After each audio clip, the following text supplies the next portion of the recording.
Hello students, welcome to IAC. So ఈరోజు మనం ఈ సెషన్లో ఐఏసీ కండక్ట్ చేస్తున్న ఆర్ఆర్బి ఏఎల్పి స్టేజ్ 1కి సంబంధించి ఫ్రీ మెగా గ్రాండ్ టెస్ట్ మనకి తెలుగు రాష్ట్రాల్లో అన్ని ప్రదేశాల్లో కండక్ట్ చేయడం జరిగింది. ఓకే, ఈ ఎగ్జామ్కి సంబంధించి biology questions related video analysis start చేద్దాం. Okay, will see the first question in biology. So మీ క్వశ్చన్ పేపర్లో వచ్చేసరికి ఇది 43rd క్వశ్చన్ అనమాట. ఓకే, 43వ ప్రశ్న. ఒకసారి కీ చెక్ చేయండి. ఏ శాశ్వత కణజాలం మొక్కను గట్టిగా మరియు దృఢంగా చేస్తుంది? ఆప్షన్ 1 స్థూల కోణ కణజాలం, ఆప్షన్ 2 దృఢ కణజాలం, ఆప్షన్ 3 మృదు కణజాలం, ఆప్షన్ 4 అగ్ర విభాజ్య కణజాలం. సో వీటిని మనం ఇంగ్లీష్లో తీసుకుంటే collenchyma, sclerenchyma, parenchyma, apical meristem. Okay, so this is the question. A permanent tissue it is making the plant hard and stiff. So ఇది బయాలజీలో మనకి బాటనీ కేటగిరీలోకి వస్తుందా, జియాలజీలోకి వస్తుందండి, ఆర్ బయోటెక్నాలజీ అప్లికేషన్లోకి వస్తుందా? It comes under the plant science, that is వృక్ష శాస్త్రం, బాటనీకి సంబంధించిన question ఇవ్వడం జరిగింది. ఓకే, సో అయితే ఇక్కడ మనకి question is regarding plant tissue అండి. ఓకే, కణజాలం గురించి క్వశ్చన్ అడిగారు. అయితే ఈ క్వశ్చన్కి ఆన్సర్ చూసే ముందు అసలు కణజాలం అంటే ఏంటి, టిష్యూ అంటే ఏంటి, మీకు బేసిక్స్ ఐడియా ఉన్నాయి కదా. See tissue it is nothing but group of cells. అవునా, కణాలు కలిస్తే, సెల్స్ అన్నీ మనకి కలిస్తే it forms tissue. Yes or no? Group of cells is called as tissue. ఈ టిష్యూ మనకి గ్రూప్ ఆఫ్ టిష్యూస్ కలిస్తే మనకు ఒక అవయవం తయారవుతుంది, that is organ. Again group of organs కలిస్తే మనకి ఏం ఫామ్ అవుతుంది? Organ system. ఆర్గాన్ సిస్టమ్ ఒక వ్యవస్థ. అంటే for example excretory system, digestive system, nervous system. Okay, so మనకి ఎక్స్క్రీటరీ సిస్టంలో మనకి కిడ్నీస్ ఉంటాయి. ఓకే, కిడ్నీస్ అయితే డైజెస్టివ్ సిస్టంలో stomach, liver, pancreas, this play very important role. So ఇలాంటి 3, 4, 5 ఆర్గాన్ సిస్టమ్స్ కలిస్తేనే కంప్లీట్గా మనకు ఒక జీవి తయారవుతుంది, దట్ ఈజ్ ఆర్గానిజం. జనరల్గా హయ్యర్ లెవెల్ ఆర్గానిజమ్స్లో మనకి ఉంటాయి. లోవర్ లెవెల్ ఆర్గానిజమ్స్కి వచ్చేసరికి మనకి ఇక్కడ వరకు ఆగిపోతుంది, లేదా చాలా జీవులలో ఒక కణమే కంప్లీట్ బాడీగా మనకి ఫంక్షన్ చేస్తుంది. Clear? So like this is the basic introduction. అంటే మీకు తెలియాల్సిన ఖచ్చితంగా ఒక టాపిక్ ఏంటంటే cells forms tissue, tissues forms organs, organs form organ system, organ system forms complete organism, which is very very essential for its survival. Okay, అయితే ఈ permanent టిష్యూకి సంబంధించి ఇక్కడ మీకు డైరెక్ట్గా ఆన్సర్ చెప్పే బదులు నేను ఇక్కడ ఏం చేశానంటే మీకు ఒక క్లియర్ అనాలిసిస్ ఉండడానికి, అంటే ఇక్కడ మీకు ఈ క్వశ్చన్ చూస్తున్నప్పుడు మీకు ప్లాంట్ బాడీలో, ఒక వృక్షంలో కంప్లీట్ ఎలాంటి టిష్యూస్ ఉంటాయి, ఎలాంటి కణజాలాలు ఉంటాయి, ఓకే, దాని పని ఏంటి, అవన్నీ నేను మీకు ఒక క్లియర్గా ఒక ఫ్లో చార్ట్లో ఇచ్చానండి. మీకు తెలిస్తే వెరీ గుడ్, రివైజ్ చేసుకుని వెళ్ళిపోండి, లేదా టేక్ ఏ నోట్స్, ఒక నోట్స్ తీసుకోండి, క్లియర్గా పాయింట్ టు పాయింట్ రాసుకోండి. ఓకే, సో మీకు కనిపిస్తుందండి. సో ప్లాంట్ టిష్యూస్, ఈ ప్లాంట్ వృక్షానికి సంబంధించిన కణజాలాన్ని రకరకాలుగా విభజిస్తామండి. దాంట్లో ఫస్ట్ పాయింట్ ఏంటంటే, ఫస్ట్ కేటగిరీ ఏంటంటే బేస్డ్ ఆన్ ద లొకేషన్. ఆ వృక్షంలో ప్రదేశం బట్టి, లొకేషన్ బట్టి మనం epidermal tissue, ground tissue, vascular tissues అంటాం. ఎపిడర్మల్ టిష్యూ లైక్ ఒక మొక్క తీసుకుంటే మీరు దాని out side assume this a plant, దీని అవుటర్ లేయర్ మనకి దేనికి, అవుటర్ లేయర్ని మనం ఏమంటాం, ఇక్కడ ఉండే కణాలని ఏమంటాం మనం? Epidermal tissue. For example skin is an epidermal tissue. ఇప్పుడు మనకి ఒక హ్యూమన్ బాడీ, ఇది ఇస్ అ బాడీ, లోపల మనకి చాలా ఫ్లూయిడ్స్ ఉంటాయి, ఎంజైమ్స్ ఉంటాయి, హార్మోన్స్ ఉంటాయి. వీటిలన్నిటిని కవర్ చేస్తూ మనకు ఒక బ్యారియర్గా ఎవరు హెల్ప్ చేస్తున్నారండి? Skin epidermal tissue. In the same way మొక్కలో కూడా మనకు ఒక ఎపిడర్మల్ టిష్యూ ఉంటుంది. So it covers out side of the plant అనమాట. నెక్స్ట్ గ్రౌండ్ టిష్యూ, ఇంటీరియర్స్ లోపల. ఫర్ ఎగ్జాంపుల్ క్లోరోప్లాస్ట్ ఉంటుంది, మైటోకాండ్రియా ఉంటుంది, న్యూక్లియస్ ఉంటుంది, దాని చుట్టూ మనకి పొరలు ఉంటాయి. దానికి సంబంధించిన ఇంటీరియర్స్ని ఎవరు కవర్ చేస్తున్నారు? గ్రౌండ్ టిష్యూస్ కవర్ చేస్తున్నాయి. And vascular tissue very very important. మొక్కకి సంబంధించిన మనకి మెయిన్ ఫంక్షన్ ఏంటమ్మా? ఓకే, కిరణజన్య సంయోగ క్రియ, దట్ ఈస్ ఫోటోసింథసిస్. ఈ ఫోటోసింథసిస్ చేయడానికి మనకి ఖచ్చితంగా ఏముండాలి?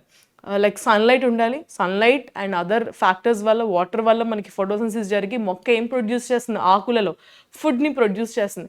ఈ ఫుడ్ని మరి ట్రాన్స్పోర్టేషన్ చేయడానికి దానికి లోపల కాళ్ళు చేతులు ఉండవు కదండి. సో ఈ ఫుడ్ని ట్రాన్స్పోర్ట్ చేయడానికి, వాటర్ని ట్రాన్స్పోర్ట్ చేయడానికి, అదర్ సబ్స్టాన్సెస్ని ట్రాన్స్పోర్ట్ చేయడానికి ఖచ్చితంగా మనకి అగైన్ ఒక టిష్యూ ఉండాలి, that is vascular tissue. Clear? So based on the location in the plant, there are 3 types of tissues: epidermal, ground and vascular tissues. Clear కదండి, ఇది ఒక క్లాసిఫికేషన్. సెకండ్ క్లాసిఫికేషన్ ఏంటంటే based on type of cells, based on kind of cells. ఈ cells బట్టి మనకి 2 types of tissues ఉన్నాయండి. ఈ kind of cells బట్టి మనకి ఎన్ని టైప్స్ ఆఫ్ టిష్యూస్ ఉన్నాయి? 2 types ఆఫ్ టిష్యూస్. ఫస్ట్ వచ్చేసి meristematic tissue. What is the first tissue? Meristematic tissue. What is the second tissue? Permanent tissue. Second ఏంటమ్మా? పర్మనెంట్. రెండిట్లకి మేజర్ డిఫరెన్స్ ఏంటంటే these are dividing cells అండి.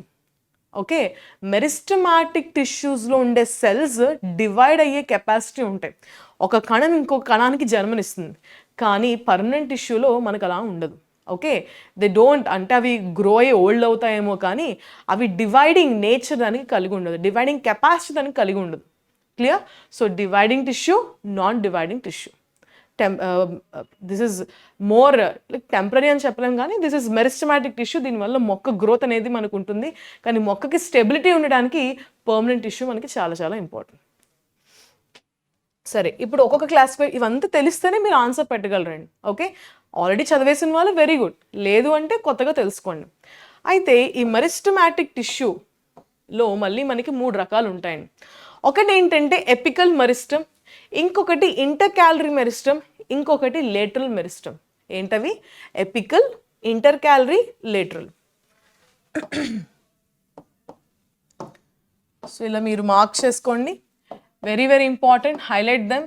Apical, intercalary and lateral meristem. So ఇక్కడ మీరు location చూస్తే apical అంటే apex పార్ట్స్లో ఉంటుంది, tips of the ప్లాంట్స్లో ఉంటుంది. It is present in the growing tips of the stems, roots. స్టెమ్స్లోనే ఉంటుంది, ఎందుకంటే ఒక మొక్క వర్టికల్గా ఇలా పెరుగుతుంది. రూట్ వైజ్ ఇది మనకి గ్రౌండ్లోకి డీప్ వెళ్ళాలి. ఎందుకు? To suck the water. Okay, so growing tips of the stems as well as roots. And మొక్క పొడుగు అవ్వాలి అంటే మనకి ఏ మెరిస్టమ్ ఉండాలండి? ఎపికల్ మెరిస్టమ్ ఉండాలి. So it increases its length. Next వచ్చేసి ఇంటర్కాలరీ మెరిస్టమ్. ఇంటర్కాలరీ మెరిస్టమ్ మనకి ఎక్కడ ఉంటుందంటే ఇంటర్ నోడ్స్లో ఉంటుంది, నోడ్స్ మధ్యన ఉంటుంది, లేదా లీఫ్ యొక్క బేస్లో ఉంటుందండి. దీని పని ఏంటి అంటే it gives strength and divide. Thickness of the ప్లాంట్ని పెంచేది మనకి ఇదే అనమాట, థిక్నెస్. ఓకే, నెక్స్ట్ వచ్చేసి lateral meristem. This is also very very important. Radial portion, ఒక ప్లాంట్ లావుగా పెరగాలి, దాని గత్తు పెరగాలి అంటే మనకు ఖచ్చితంగా ఏముండాలి? Lateral meristem.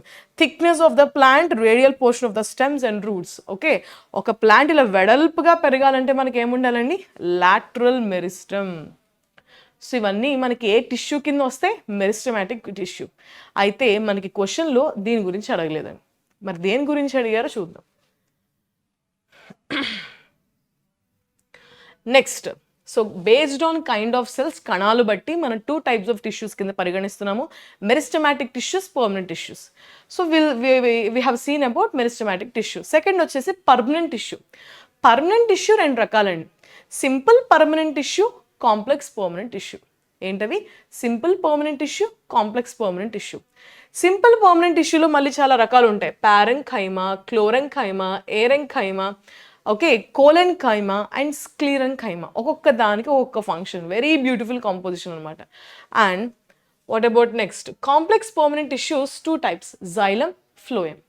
ఓకే, చూద్దాం. సింపుల్ పర్మనెంట్ టిష్యూలో parenchyma, non vascular, they are living cells, undifferentiated. ఇక్కడ మీరు చూస్తే దీనికి సంబంధించి ఇంటర్ సెల్యులర్ స్పేసెస్ ఎక్కువ ఉంటాయండి, స్పేసెస్ ఎక్కువ ఉంటాయి. So it provides like turgidity, it also stores food, excess material ఇక్కడే మనకి స్టోర్ అవుతుంది. నెక్స్ట్ వచ్చేసి క్లోరెన్కైమా, ఆ పేరులోనే ఉంది క్లోరెన్కైమా. క్లోరెన్, క్లోరోఫిల్, దీంట్లో క్లోరోప్లాస్ట్ ఉంటాయి, క్లోరోప్లాస్ట్లో క్లోరోఫిల్ ఉంటుంది. ఇది ఏం చేస్తుంది? ఫోటోసింథసిస్ అని పనిచేస్తుందండి. It functions, it performs photosynthesis. Okay, and photosynthesis చేయక మరి ఫుడ్ని స్టోర్ చేయాలండి, it also stores food. Clear? Next aerenchyma. So దీంట్లో ఎయిర్ క్యావిటీస్ చాలా ఎక్కువగా ఉంటాయి. మనకి ఏవైతే మనకి మొక్కలు లైక్ వాటర్లో పెరుగుతాయో దానికి బయాన్సీ ఉండాలి, అక్కడ మనకి ఏరెంకైమా ఉంటుంది.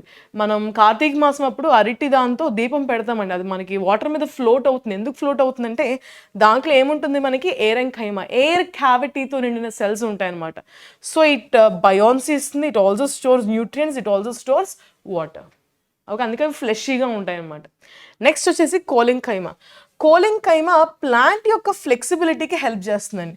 It helps in the flexibility of the plant, it helps in bending of the plant. ప్లాంట్కి మెకానికల్ సపోర్ట్, ఒక పెద్ద గాలి వచ్చింది, ఒక తుఫాన్ వచ్చింది, ప్లాంట్స్ కొన్ని అయితే ఇంకా వీక్గా ఉన్నవి విరిగిపోతాయి, బట్ చాలా స్ట్రాంగ్గా ఉన్నవి బెండ్ అవుతాయి కానీ కంప్లీట్గా బ్రేక్ అయిపోవు. ఎందుకు బ్రేక్ అవ్వంటే they have very strong collenchyma. So bending support, mechanical support ఇస్తుంది. దీంట్లో మనకి సెల్స్ జనరల్గా ఎలాంగేటెడ్గా ఉంటాయండి, cells are very elongated, less intercellular space ఉంటుంది, లేకుండా ఉంటుంది బట్ లెస్, తక్కువ ఇంటర్సెల్యులర్ స్పేస్ ఉంటుంది. నెక్స్ట్ వచ్చేసి sclerenchyma, last simple permanent tissue, that is sclerenchyma. స్క్లీరెంకైమాలో మనకి డెడ్ సెల్స్ ఉంటాయి, చచ్చిపోయిన సెల్స్ ఉంటాయి. నో ఇంటర్నల్ స్పేస్, గుర్తుపెట్టుకోండి, నో ఇంటర్నల్ స్పేస్, ఇక్కడ ఇంటర్నల్ స్పేస్ ఉండదు. ఎందుకు ఉండదంటే దీని సెల్ వాల్స్ చుట్టూ లిగ్నిన్ అనే ఒక కెమికల్ సబ్స్టెన్స్ ఉండదండి. ఆ లిగ్నిన్ అనే కెమికల్ ఇక్కడ నేను ఆరెంజ్ కలర్లో వేసాను కదా, ఈ లిగ్నిన్ అనే కెమికల్ సబ్స్టెన్స్ ఉండడం వల్ల సెల్ వాల్స్ చాలా థిక్గా ఉంటాయి అన్నమాట, చాలా దృఢంగా ఉంటాయి. Okay, next complex permanent tissue. Complex permanent tissue మీ అందరికీ తెలిసిందే, xylem, phloem, very very important for the transportation. ఇవి జనరల్గా డెడ్ సెల్స్ అండి. So xylem it is composed of many types of cells, tracheids, vessels, xylem parenchyma, xylem fibres. It stores food and also it conducts water. Then what about phloem? దీంట్లో మనకి sieve tubes ఉంటాయి, phloem fibres ఉంటాయి, phloem parenchyma ఉంటుంది, companion cells ఉంటాయి. ఇది కూడా మనకి ఫుడ్ని ట్రాన్స్పోర్ట్ చేస్తుంది. ఫుడ్ని ఎలా ట్రాన్స్పోర్ట్ చేస్తుంది? ఫుడ్ ఎక్కడ తయారవుద్ది? ఆకుల్లో, బికాజ్ ఆకుల్లో మనకి ఎక్కువ కంటెంట్ క్లోరోఫిల్ ఉంటుంది. డైరెక్ట్గా సన్లైట్ని తీసుకుని ఆకులు like leaves are the site of the photosynthesis, అక్కడ మనకి ఫుడ్ ట్రాన్స్పోర్ట్ అవుతుంది. మరి అక్కడి నుంచి వేరే ప్రదేశాలకి ఫుడ్ ట్రాన్స్పోర్ట్ అవ్వాలంటే మనకి ఏముండాలి? ఫ్లోయం ఉండాలి. Okay, so this is all about this different types of tissues. దీంతో మీకు ఈ టాపిక్ అయిపోయినట్టే. అయితే ఇప్పుడు మనకి క్వశ్చన్ ఏం అడిగారు, which permanent tissue makes a plant cell hard and stiff. Hard అని మనం ఎప్పుడు వాడుతున్నామండి, ఇక్కడ నేను ఆల్రెడీ చెప్పాను మీకు, లిగ్నిన్ అనే ఒక సబ్స్టెన్స్ వల్ల చాలా హార్డ్గా థిక్గా ఉంటాయి సెల్స్. సో పర్మనెంట్ టిష్యూ అన్నాడు కాబట్టి, అదే లైక్ మెరిస్టమాటిక్ టిష్యూ అంటే మీరు ఏం పెడతారు? లేటరల్ మెరిస్టమ్ ఆన్సర్ పెడతారు. కానీ క్వశ్చన్లో ఏం అడిగాడు? పర్మనెంట్ టిష్యూ అన్నాడు. పర్మనెంట్ టిష్యూ అన్నాడు కాబట్టి లిగ్నిన్ వల్ల థిక్గా ఉంటాయి సెల్స్, లావుగా ఉంటాయి. సో దీనివల్ల ప్లాంట్ సెల్ చాలా స్టిఫ్గా ఉంటుంది. So what is our answer? Answer is option 2, దృఢ కణజాలం. ఆన్సర్ ఏంటి? ఆప్షన్ 2, దృఢ కణజాలం. Sclerenchyma is the right answer. Okay, next question. 44వ ప్రశ్న, నవజాత బాలిక కణాలలో క్రోమోజోమ్ల కలయిక ఏ విధంగా ఉంటుంది? ఆప్షన్ 1 44 క్రోమోజోమ్లు ప్లస్ XX. ఆప్షన్ 2 22 క్రోమోజోమ్లు ప్లస్ XX. ఆప్షన్ 3 44 క్రోమోజోమ్లు ప్లస్ XY. ఆప్షన్ 4 22 క్రోమోజోమ్లు plus XY. So it is a combination of chromosomes in the cells of a new Born girl. Okay, see chromosomes. What are the chromosomes? ఇక్కడ నేను మీకు దీనికి సంబంధించి చిన్న information ఇచ్చాను చూడండి. So chromosome is nothing but మన లైక్ మన బాడీస్లో ఉండే జెనెటిక్ మెటీరియల్ అండి. ఓకే, జన్యుపరమైన కంటెంట్ అంతా మనకి జెనెటిక్ మెటీరియల్ మనకి న్యూక్లియస్లో ఉంటుంది. Okay, so in the form of ఎలా ఉంటుంది? DNA, RNA. ఈ DNA, RNA ఎక్కడ ఉంటాయి? క్రోమోజోమ్స్ లోపల ఉంటాయి. This is structure of chromosome. అదే మనకి 4 arms సెల్ డివిజన్ అప్పుడు క్రోమోజోమ్ స్ట్రక్చర్ ఇలా ఉంటుందండి. నార్మల్ స్టేజ్లో అయితే ఇలా ఉంటుంది. అయితే మీరు ఇక్కడ చూస్తున్నారా, like thread like structures. Chromosome ఒక థ్రెడ్లా ఉంటుంది, మళ్ళీ దాంట్లో మైన్యూట్ ఫైబర్ లైక్ స్ట్రక్చర్ ఉంటుంది. It is DNA. ఈ వైట్ కలర్లోనే వేసిన తీగల లాంటిది DNA అండి. ఎల్లో కలర్ స్పాట్స్ మీకు కనిపిస్తున్నాయి కదా, ఇదేంటంటే ప్రోటీన్. దీన్ని మనం ఏమంటాం? హిస్టోన్ ప్రోటీన్ అంటాం. ఓకే, ఇది సెల్ డివిజన్ అప్పుడు దీని స్ట్రక్చర్ ఇలా ఉంటుంది, నార్మల్ స్టేజ్లో ఇలా ఉంటుందండి. Okay, so chromosome is nothing but మన బాడీలో ఉండే జెనెటిక్ మెటీరియల్, కంటెంట్, దీని లోపలే మనకి డిఎన్ఏ ఆర్ఎన్ఏ ఉంటుంది. సో ఇది మనకి ఎక్కడ ఉంటుంది, ఇదంతా మనకి న్యూక్లియస్లో ఉంటుందండి. It is present in nucleus. కేంద్రకం అంటాం. ఈ కేంద్రకం ఎక్కడ ఉంటుంది, కణంలో ఉంటుంది, సెల్లో ఉంటుంది. Okay, so chromosome contains DNA, chromosomes also contains proteins. ఈ ప్రోటీన్స్ని మనం ఏమంటాం, హిస్టోన్ ప్రోటీన్స్ అంటాము. అయితే మన హ్యూమన్స్లో, మనుషుల్లో ఎన్ని క్రోమోజోమ్స్ ఉంటాయి గుర్తుపెట్టుకోండి. పేర్స్లో అడిగాడా, నెంబర్లో అడిగాడా? పేర్స్లో అడిగితే 23 పేర్స్ అని చెప్తారు. నెంబర్లో అడిగితే 23 × 2 అంటే 46. మొత్తం మనకి ఎన్ని ఉంటాయి, 46 క్రోమోజోమ్స్ ఉంటాయి. పేర్స్లో మాట్లాడితే 23 పేర్స్. అయితే ఫీమేల్స్లో ఎలా ఉంటాయి, మేల్లో ఎలా ఉంటుంది. Female 22 + XX. ఇక 22 రాసాను, పేర్స్లో రాసాను 22 pairs plus XX, 22 pairs plus XY. అయితే ఏంటి 22, ఏంటి XX అంటే, దీన్ని మనం ఏమంటామంటే ఈ ఈ ఈ పార్ట్ని ఆటోజోమ్స్ అంటామండి. They are called as autosomes. మళ్ళీ దీంట్లో 2 రకాలు అనమాట. అండ్ ఇదేంటి అంటే ఆలోజోమ్స్. ఇవేంటమ్మా, ఆలోజోమ్స్. ఈ ఆటోజోమ్స్ మన ఫిజికల్ క్యారెక్టరిస్టిక్, అంటే నీ ముక్కు ఎలా ఉండాలి, నీ హెయిర్ ఎలా ఉండాలి, నువ్వు ఎంత హైట్ ఉండాలి, లైక్ మన ఫిజికల్ క్యారెక్టరిస్టిక్స్, ఫిజికల్ ట్రైట్స్ మనకి ఆటోజోమ్స్ చెప్తాయి. నీ సెక్స్ ఏంటి, నువ్వు మేలా ఫీమేలా, ఓకే, లేకపోతే లైక్ జెండర్, బైజెండరా, ఇది మనకి డిసైడ్ చేసేది ఆలోజోమ్స్. చాలా చాలా ఇంపార్టెంట్. ఆలోజోమ్స్ని అందుకే మనం ఏమంటామంటే there also called as sex chromosomes. వీటిని మనం ఏమంటాం, సెక్స్ క్రోమోజోమ్స్. బికాజ్ ఈ రెండే మన సెక్స్ని డిటర్మైన్ చేస్తాయి, నువ్వు మేల్ అవ్వాలా ఫీమేల్ అవ్వాలా. It is decided by allosomes. ఇప్పుడు నీ బాడీలో XX ఉంటే you will turn in to female. If your body contains XY you will turn in to male. Okay, ఇప్పుడు మీకు అర్థమైంది కదా క్వశ్చన్. సో దీన్ని బట్టి మనం క్వశ్చన్ ఆన్సర్ ఏం చెప్పచ్చండి, నవజాత బాలిక కణాలలో, okay, new Born girl child, girl అంటే like she turns into female. So ఎన్ని ఉంటాయమ్మా, ఇక్కడ పేర్స్లో ఇవ్వలేదు, నెంబర్స్లో ఇచ్చాడు. సో 22 + XX అనుకున్నాం మనం పేర్స్లో. అదే నెంబర్స్లో చెప్పాలంటే ఏం చెప్తాం, 22 × 2 44, 44 + XX. So what is the answer? Answer is option 1. అదే క్వశ్చన్లో మేల్ అంటే ఏం పెడతారండి, మేల్ అంటే ఏం పెడతారు, 44 + XY పెడతారు. ఇక్కడ ఫీమేల్ అడిగారు కాబట్టి. ఇదే పాయింట్ నుంచి మీకు ఇంకొక క్వశ్చన్ కూడా రావచ్చు, ఏ జీవిలో ఎన్నెన్ని క్రోమోజోమ్స్ ఉంటాయండి? మీకు అర్థమవుతుందా? ఏ ఆర్గానిజంలో ఏ క్రోమోజోమ్ ఉంటుంది, ఇది కూడా మీకు క్వశ్చన్ రావచ్చు. How many number of chromosomes like in the organism. ఇక్కడ మీకు కొన్ని ఇచ్చాను, రైస్, ఒరైజా, సెటైవా అంటాం. ఓకే, దీంట్లో మనకి 12 పేర్స్ ఉంటాయి, అంటే మొత్తం ఉంటాయి 24 క్రోమోజోమ్స్ ఉంటాయి. టొమాటో, లైకోపర్సికాన్ ఎస్కులెంటమ్, దీని సైంటిఫిక్ నేమ్, 12 × 2 24 ఉంటాయి. Okay, citrus, barley, cats, dog, humans, mice, yeast, worms, fruit flies. ఇది ఆల్రెడీ చాలాసార్లు అడిగారు చాలా కాంపిటేటివ్ ఎగ్జామ్స్లో, ఇంక్లూడింగ్ రైల్వేస్. ఏ జీవిలో ఎన్ని క్రోమోజోమ్స్ ఇస్తున్నారో మనకి మ్యాచ్ ద ఫాలోయింగ్ క్వశ్చన్ రావచ్చు. సో మీరు హోంవర్క్ చేయండి. టైగర్లో ఎన్ని ఉన్నాయో చూడండి. Please comment in the comment section. Tiger has how many number of chromosomes, elephant has how many number of chromosomes, lion has how many number of chromosomes, potato has how many number of chromosomes. So please comment in the comment section. వీక్లో అన్నీ నాకు chromosome number count కింద పెట్టండి. Okay, so it is the right answer. The correct answer is option 1 is the right answer. Okay, next question. 62వ ప్రశ్న. ఈ కింది వాటిలో వేటిని కణం యొక్క ప్రోటీన్ ఫ్యాక్టరీలను పిలుస్తారు? ఆప్షన్ 1 క్లోరోప్లాస్ట్, ఆప్షన్ 2 లైజోజోమ్లు, option 3 mitochondria, option 4 ribosomes. Okay, so దేన్ని కణం ఫ్యాక్టరీగా అని పిలుస్తారు? ఓకే, కణం యొక్క ప్రోటీన్ల ఫ్యాక్టరీగా. మీకు అగైన్ సెల్ గురించి ఇచ్చారండి. సెల్ అయితే మీకు ఆప్షన్స్లో క్లోరోప్లాస్ట్, లైజోజోమ్స్, మైటోకాండ్రియా, రైబోజోమ్స్ అన్నాం. అంటే క్లోరోప్లాస్ట్ ఉంది కాబట్టి లైక్ ప్లాంట్ సెల్కి సంబంధించిన ఆప్షన్స్ అనుకోవచ్చు, లేదా నార్మల్ యానిమల్ సెల్కి, ప్లాంట్ సెల్కి, జంతు కణానికి, వృక్ష కణానికి మేజర్గా తేడా ఏంటి? వృక్ష కణాల్లో క్లోరోప్లాస్ట్, క్లోరోఫిల్ ఉంటుంది. జంతు కణాల్లో క్లోరోప్లాస్ట్ ఉండదు. మన దాంట్లో కూడా ఉండదు, ఉంటే మనం పచ్చగా ఉంటామండి. ఓకే, సరే, ఇది చెప్పే ముందు we will see some points. Okay, so నేను మీకు క్లియర్గా అర్థం కావడానికి ఒక ఇమేజ్ వేసానండి. This image you can say it belongs to plant cell అని చెప్పచ్చు. ఇది ప్లాంట్ సెల్కి సంబంధించిన ఇమేజ్. ఎందుకు నేను ప్లాంట్ సెల్కి సంబంధించిన ఇమేజ్ అన్నాను? ఇక్కడ ఒకటి చూడండి. ఇక్కడ నేను వైట్ కలర్ ఒక లేయర్ వేసాను కదా, దట్ ఈస్ ప్లాస్మా మెంబ్రెయిన్. దాని ఏమంటాం మనం? Plasma membrane. అక్కడ చూడండి, ప్లాస్మా మెంబ్రేన్. దీని చుట్టూ ఇంకొకటి కొంచెం గ్యాప్ ఇచ్చి ఆరెంజ్ కలర్లో వేశాను, దట్ ఈస్ సెల్ వాల్. మీకు ఏదైనా ఒక కణంకి సంబంధించిన డయాగ్రామ్లో సెల్ వాల్ ఉందనుకోండి, సెల్ వాల్ ఉంటే ఇట్ మీన్స్ ప్లాంట్ సెల్. దాంతోపాటు నేను క్లోరోప్లాస్ట్ వేసానా, క్లోరోప్లాస్ట్లో ఏముంటుంది? క్లోరోఫిల్ ఉంటుంది. క్లోరోఫిల్ ఉండడం వల్ల సో ఇది గ్రీన్ కలర్ పిగ్మెంట్ అండి. సో ప్లాంట్స్ మనకి గ్రీన్ కలర్లో ఉంటాయి. ఓకే, మనలో ఉంటే మనం కూడా గ్రీన్గా ఉందాం అనమాట. సో మనది పిగ్మెంట్ వేరు, మెలానిన్ అని చెప్పి మనకు ఒక పిగ్మెంట్ ఉంటుంది.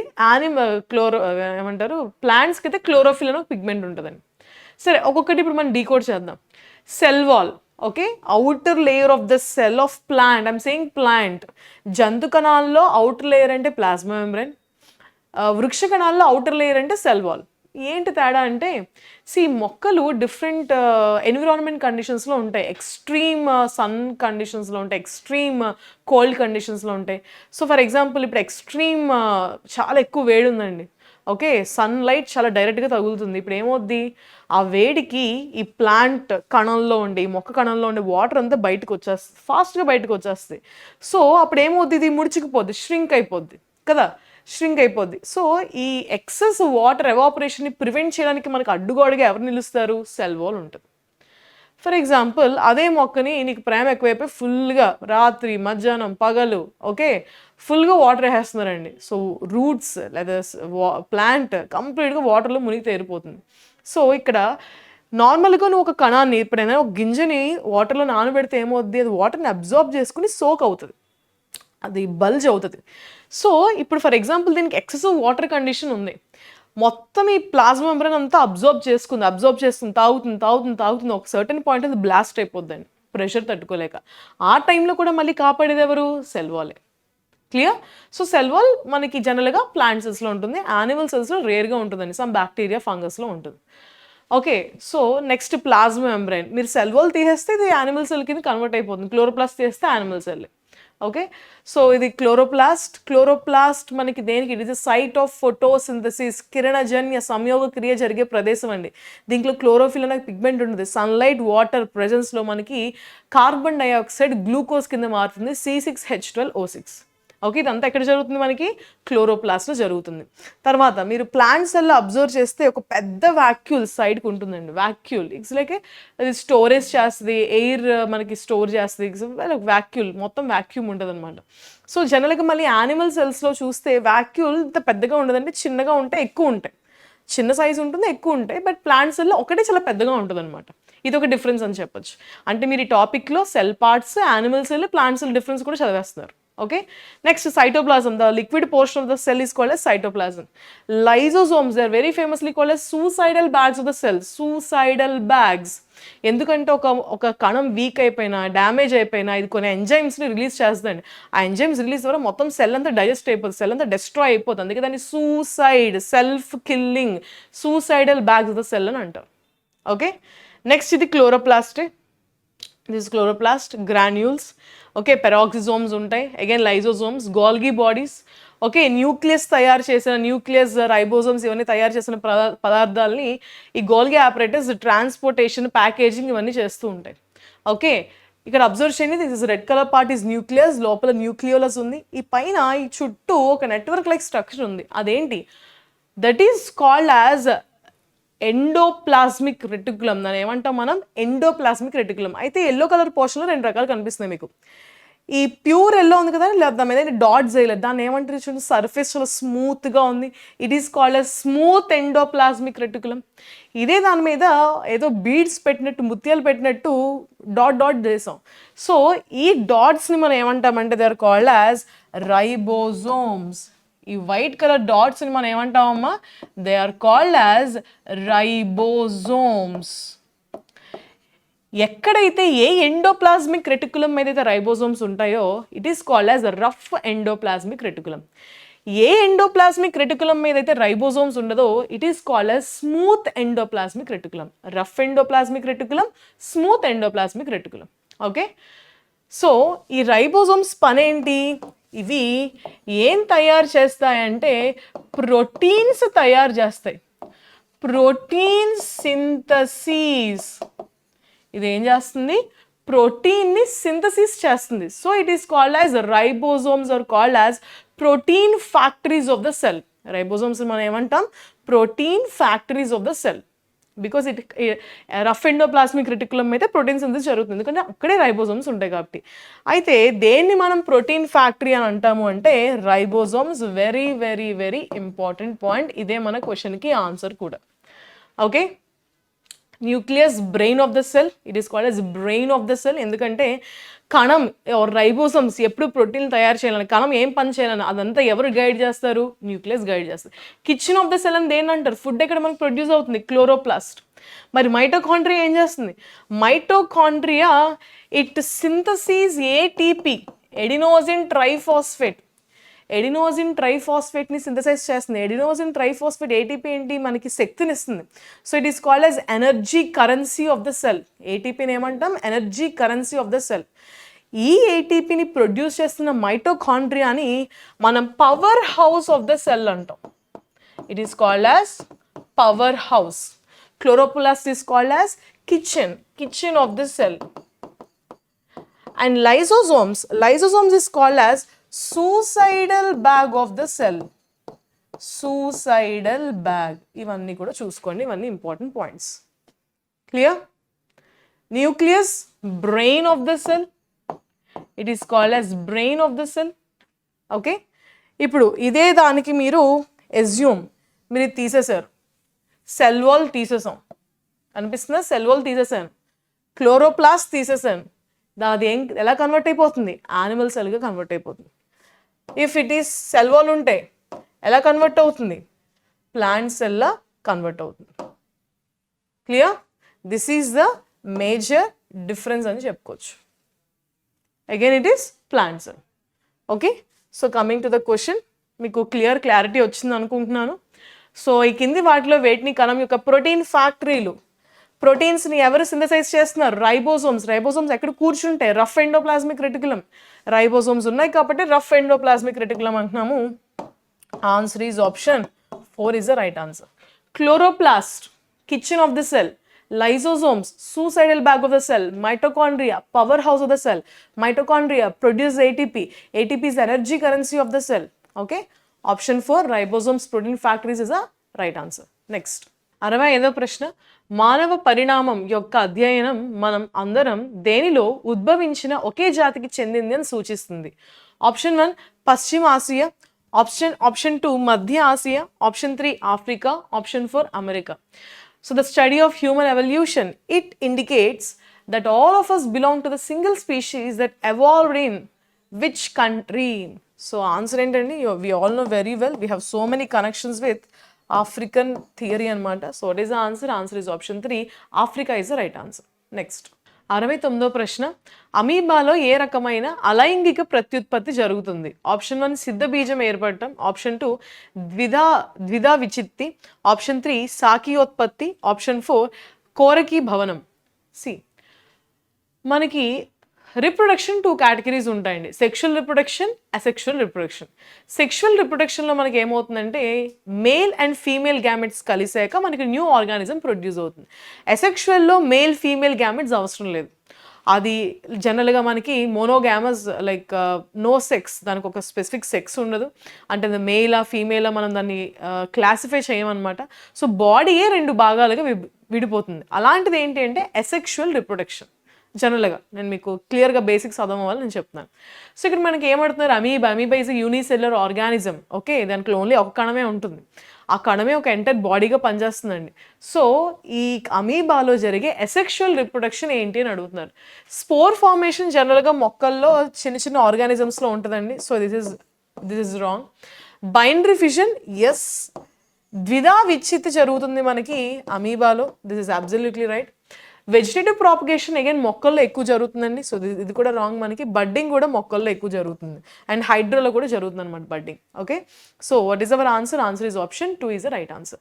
అయితే నేను బైనరీ ఫిషన్ మీకు క్లియర్గా అర్థం కావడానికి నేను ఒక చిన్న డయాగ్రామ్ వేసాను ఇక్కడ. Assume this is the amoeba cell అండి. అమీబా సెల్ అనుకోండి, ఒక సెల్ వేసాను, దాన్ని మనం పేరెంట్ సెల్ అంటాం. ఈ పేరెంట్ సెల్ లోపల ఇక్కడ ఉండేది న్యూక్లియర్ మెటీరియల్ అనమాట. ఓకే, సో స్లోగా సైటోప్లాజ్మిక్ మెంబ్రెయిన్లో, అంటే చుట్టూ దీంట్లో ఉండే ప్లాజ్మా మెంబ్రెయిన్లో మనకి స్లోగా చీలిక ఏర్పడుతుంది. ఇక్కడ మీరు అబ్జర్వ్ చేస్తే మనకి చీలిక స్టార్ట్ అయిందండి. ఓకే, సో ఈ చీలిక ఇంకా ఎలాంగేట్ అవుతుంది, క్రాస్ వాల్ ఫామ్ చేస్తుంది, క్రాస్ వాల్. సో ఫైనల్గా ఇది 2 సెల్స్గా ఇలా విడిపోతుంది. ఇలా వచ్చిన అంటే ఒక సెల్ 2 సెల్స్గా విడిపోయింది. ఇక్కడ మెయిల్ ఫీమేల్ గ్యామెట్స్ రాలేదు మనకి. ఓకే, సో ఇవి డాటర్ సెల్స్ అంటారు. These are daughter cells. Okay, you can observe the image. These are 2 daughter cells. ఇదే మనకి బైనరీ ఫిషన్ ఎగ్జాంపుల్. ఈ ప్లేస్లో మీరు అమీబా పెట్టుకుంటే you will get the concept. Okay, so it is our answer. Answer is option 2. Binary fission ద్విధా విచ్ఛిత్ is the right answer. 73వ ప్రశ్న, రణవీర్ కణువులు దేనిలో కనిపించే సూక్ష్మ అంతరాలు? Nodes of Ranvier, that is Ranvier కణుపులు మనకి these are the microscopic gaps found within. Option 1 myelinated axons, option 2 osteoblast, option 3 glandular cells, option 4 కోండ్రోబ్లాస్ట్.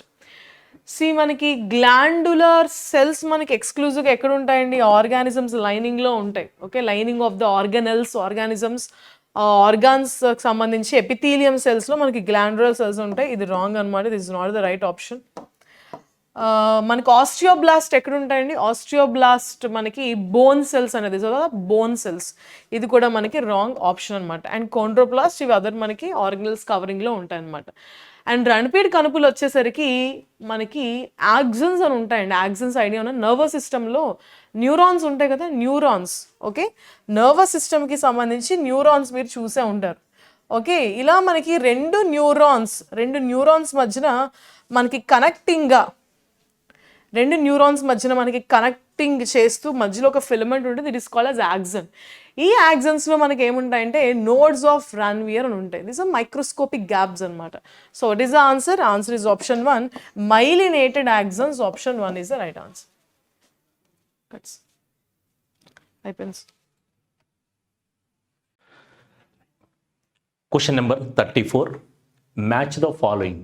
క్రింది వాటిని జతపరచండి. A watt, B 1 kilowatt, C 1 kilowatt hour, D 1 horsepower. వాటికి సంబంధించిన వాల్యూస్ను right సైడ్లో number 1 Newton metre per second, second one 3.6 into 10⁻6 joules, third one 1000 watt, fourth one 746 watts అనేది ఇక్కడ match the ఫాలోయింగ్లో ఇవ్వడం జరిగింది. ఇందులో ఫస్ట్ ఆఫ్ ఆల్ గమనించినట్లయితే ఫస్ట్ వన్ ఏమిచ్చారు? వాట్ అనేటువంటి దీనికి ఇందులో రిలవెంట్గా ఉన్నటువంటి అంశం ఏమిటో మనం గుర్తించాల్సినటువంటి అవసరం ఉంది. వాట్ అనేది ఏంటి? యూనిట్. ఈ యూనిట్ అనేటువంటిది దీంట్లో దేనికి ఈక్వల్గా ఉంది అనే విషయాన్ని చూసినట్లయితే what it is the unit for power. సామర్థ్యం యొక్క ప్రమాణము వాట్. పవర్ యొక్క యూనిట్ వాట్.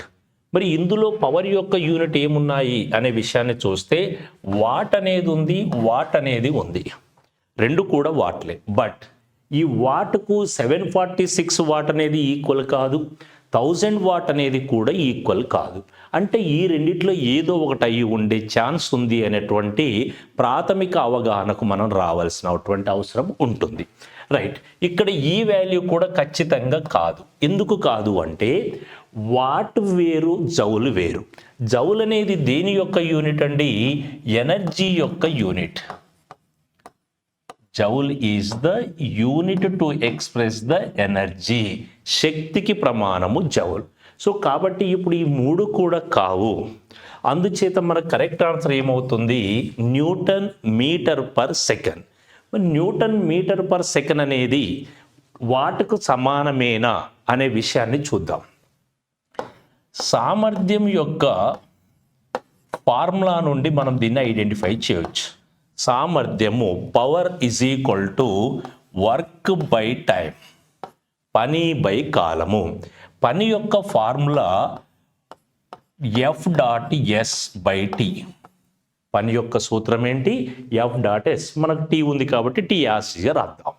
ఫోర్స్ యొక్క యూనిట్ చూద్దాము, newton. Displacement unit metre. Time unit second. Right, సరిపోయింది. Newton metre per second.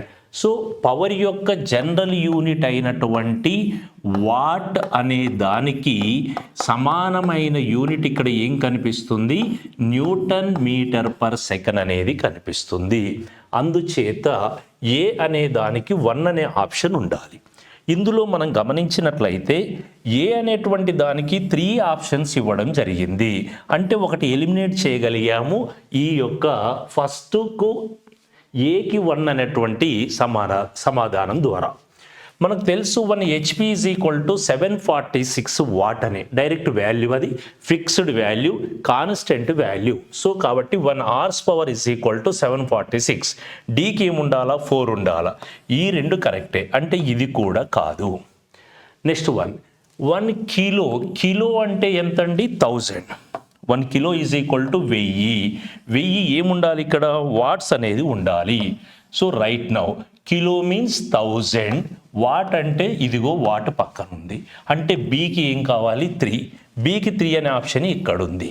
Right, మన ఆన్సర్ అయిపోయింది. ఎందుకంటే బీకి ఇక్కడ 2 అనేది ఉంది కాబట్టి ఇది కాదు. సరే, నెక్స్ట్ అట్లాగే సి అనే దాన్ని చూద్దాం. 1 kilo watt hour. Kilo watt hour C value వచ్చేసి ఇక్కడ మనకు సెకండ్ 1కు మ్యాచ్ ద ఫాలోయింగ్ చేయాల్సిన అవసరం ఉంది. ఈ మ్యాచ్ చేయడంలో kilo watt hour is equal 3.6 into 10⁶ joule అనేది ఎలా చెబుతారు? ఆ విషయాన్ని ఒకసారి పరిశీలన చేద్దాం.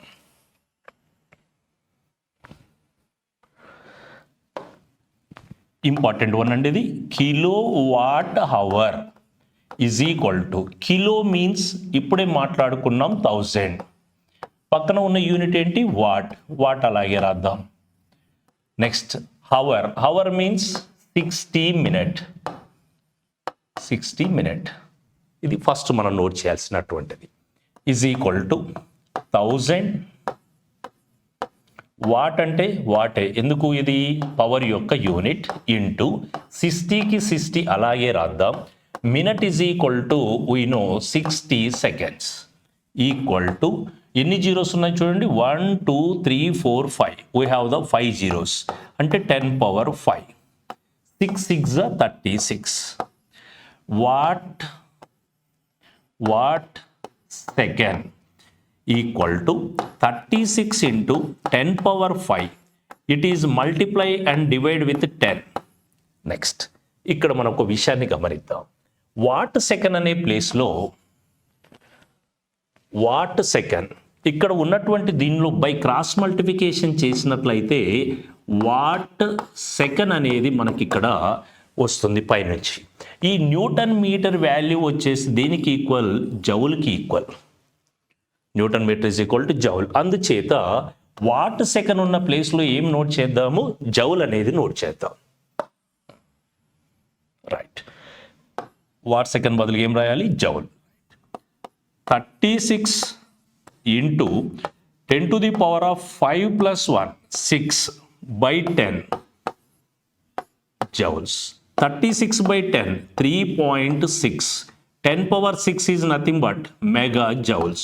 మనకి ఇచ్చినటువంటిలో దానిలో 3.6 ఇంటూ 10⁶ జౌల్ అని ఇచ్చి ఉన్నారు. కాబట్టి kilo watt hour is equal to, our answer is 3.6 into 10⁶. That is, so kilo watt hour value 3.6 into 10⁶. కాబట్టి మన యొక్క ఆప్షన్ ఏది కరెక్ట్ అవుతుంది? Option first 1 is the correct 1. ఈ విధంగా సింప్లిఫై చేయడం ద్వారా ఈ టైప్ ఆఫ్ క్వశ్చన్స్కి మనం సులభంగా ఆన్సర్ చేసి ఒక మార్కు పొందడానికి అవకాశం ఉంటుంది.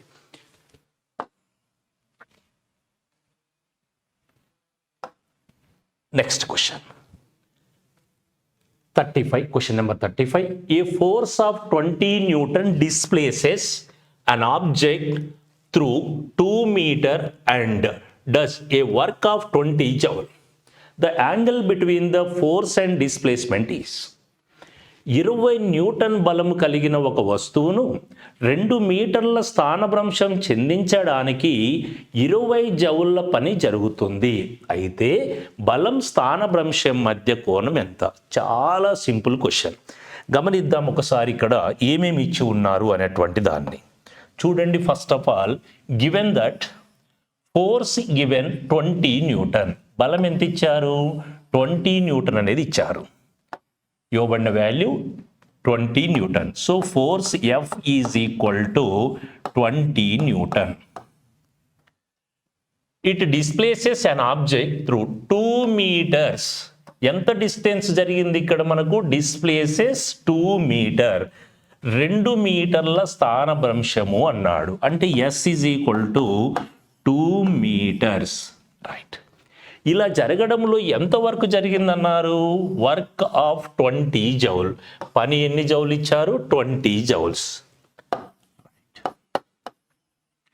మనకు కావాల్సింది ఏంటి అంటే ఎఫ్ఎస్ల మధ్య ఉండేటువంటి angle theta is equal to ఎంత? 70 to 80% ఆఫ్ ఆన్సర్ మనము సాల్వ్ చేసుకోగలుగుతాం ఈ ఇన్ఫర్మేషన్ నోట్ చేయడం ద్వారా. ఇక్కడ వీటి మధ్య ఉన్నటువంటి రిలేషన్ ఏంటి? Yes we know W is equal to F S cos theta. ఇది పని యొక్క ఫార్ములా. దేని నుండి వస్తుంది ఈ ఫార్ములా? పని ఈజ్ ఈక్వల్ టు బల స్థానభ్రంశాల లబ్ధము. బల స్థానభ్రంశాల లబ్ధాన్ని పని అని పిలుస్తాం. ఇక్కడ ఉన్నటువంటి లబ్ధం ఏదైతే ఉందో ఈ లబ్ధాన్ని అదిశా లబ్ధము అంటాం. స్కేలార్ ప్రొడక్ట్ అంటాం. Scalar product. ఇది స్కేలార్ ప్రొడక్ట్ కాబట్టి ఇక్కడ ఉన్నటువంటి డాట్ రిమూవ్ చేయడం వల్ల, టు రిమూవ్ ద డాట్ను తొలగిస్తే మనకు ఎఫ్ ఎస్ కాస్ థీటా వస్తుంది. ఒకవేళ ఇక్కడ క్రాస్ ఉంది అనుకోండి, అప్పుడు మనకు సైన్ థీటా అనేది వస్తుంది. అందుచేత ఇప్పుడు డాట్ ఉండడం వల్ల మనకు వచ్చే ఫార్ములా ఎఫ్ఎస్ కాస్ థీటా అనేది నోట్ చేయాలి. రైట్. ఇచ్చిన వాల్యూస్ ఒకసారి సబ్స్టిట్యూట్ చేసుకుంటే W ఈజ్ ఈక్వల్ టు ఇచ్చిన value 20 joule equal to force value ఇచ్చారు 20, డిస్ప్లేస్మెంట్ వాల్యూ ఇచ్చారు 2, కాస్ థీటా వాల్యూ అది మనం ఫైండ్ అవుట్ చేయాల్సినటువంటిది. ఈ 3 సబ్స్టిట్యూట్ చేసాం, థీటా వాల్యూని ఫైండ్ అవుట్ చేయాలి. ఇక్కడ గమనిద్దాం, 20 getting cancel. So 1 is equal to 2 into cos theta. Therefore cos theta is equal to 1/2.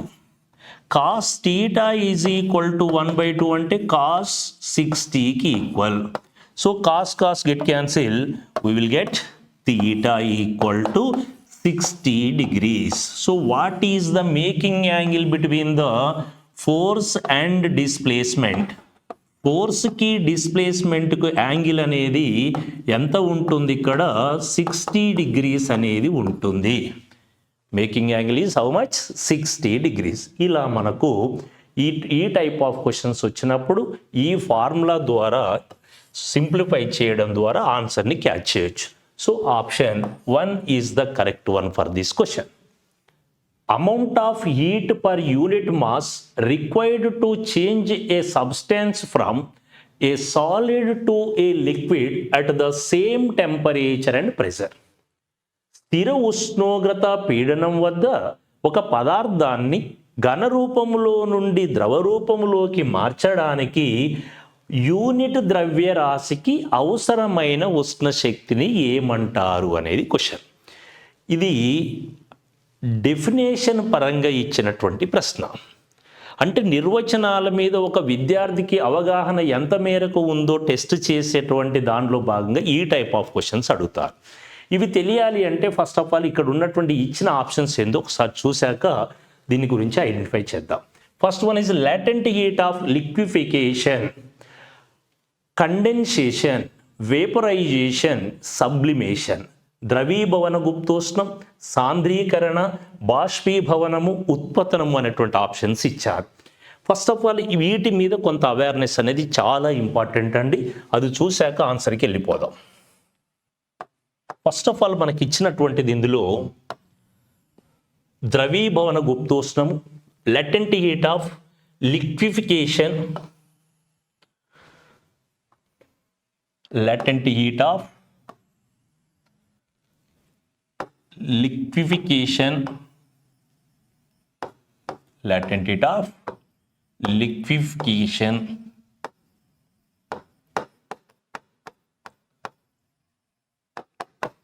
దీన్ని ద్రవీభవన గుప్తోష్ణము అన్నాం. ద్రవీభవన గుప్తోష్ణము పేరులో స్పష్టంగా ఒక విషయం కనిపిస్తూ ఉంది, అర్థమవుతుంది. ఏమిటి అంటే ద్రవముగా రూపాంతరము చెందడానికి ఆ పదార్థములో దాగి ఉన్న ఉష్ణము అనే విషయం అర్థమవుతుంది. ద్రవముగా భవనము అంటే రూపాంతరం అనే అర్థాన్ని తీసుకోవాలి. అలా మార్పు చెందడానికి ఆ పదార్థములో గుప్తము అంటే దాగి ఉన్న ఉష్ణ శక్తిని ఏమని పిలుస్తాము? ద్రవీభవన గుప్తోష్ణము అంటాం. The required amount of heat energy to convert the substance from solid state to liquid state is called as liquefaction అంటాం. So latent heat of liquefaction is equal to Q/m. ఇందులో గమనించినట్లయితే temperature and pressure both are constant. ఉష్ణోగ్రత పీడనాలు రెండూ కూడాను స్థిరంగా ఉన్నాయి. So ఉష్ణోగ్రత పీడనాలు స్థిరంగా ఉన్నప్పుడు unit mass of the substance convert from solid to liquid, that required amount of heat energy is called as latent heat of what we say liquefaction. అందుచేత option which one is the correct one here? Option 1 is the correct one. Right. అట్లాగే remaining వాటి గురించి కూడా చూసినట్లయితే సాంద్రీకరణ, బాష్పీభవనము, ఉత్పతనం, వీటిపైన ఏదో ఒక సందర్భంలో ఎగ్జామినర్ క్వశ్చన్స్ అడుగుతున్నాడు కాబట్టి ఈ మూడింటిని కూడా ఒకసారి చెక్ చేసే ప్రయత్నం చేద్దాం.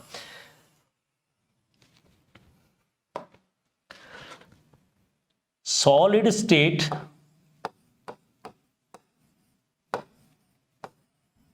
Liquid state, liquid state,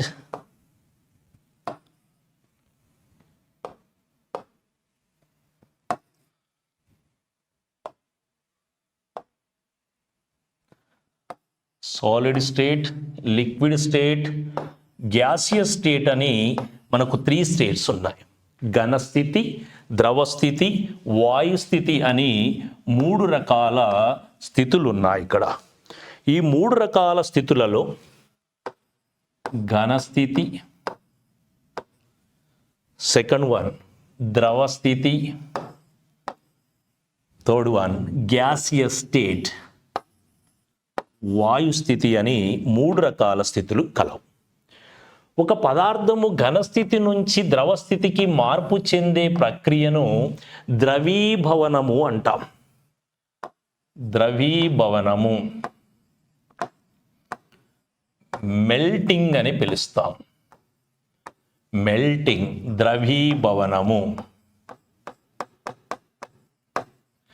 if the substance from liquid state to solid state, ద్రవస్థితి నుంచి ఘనస్థితికి మార్పు చెందడాన్ని ఘనీభవనము, ఫ్రీజింగ్ అని పిలుస్తారు. ఫ్రీజింగ్, ఘనీభవనము, ఘనీభవనం. Liquid state to gaseous state కన్వర్షన్ను బాష్పీభవనము అంటే వాయుస్థితిలోకి మారుతుంది. వేపరైజేషన్ అంటాం. వేపరైజేషన్, బాష్పీభవనము,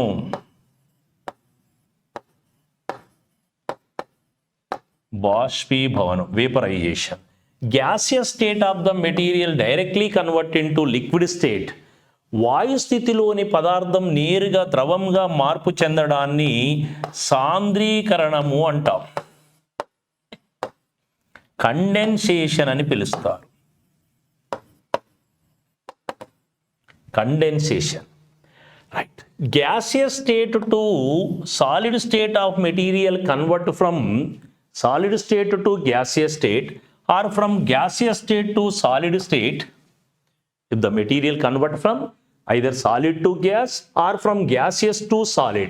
ఘన స్థితి నుంచి వాయు స్థితికి కానీ వాయు స్థితి నుండి ఘన స్థితికి కానీ మార్పు చెందడాన్ని సబ్లిమేషన్ అంటాము,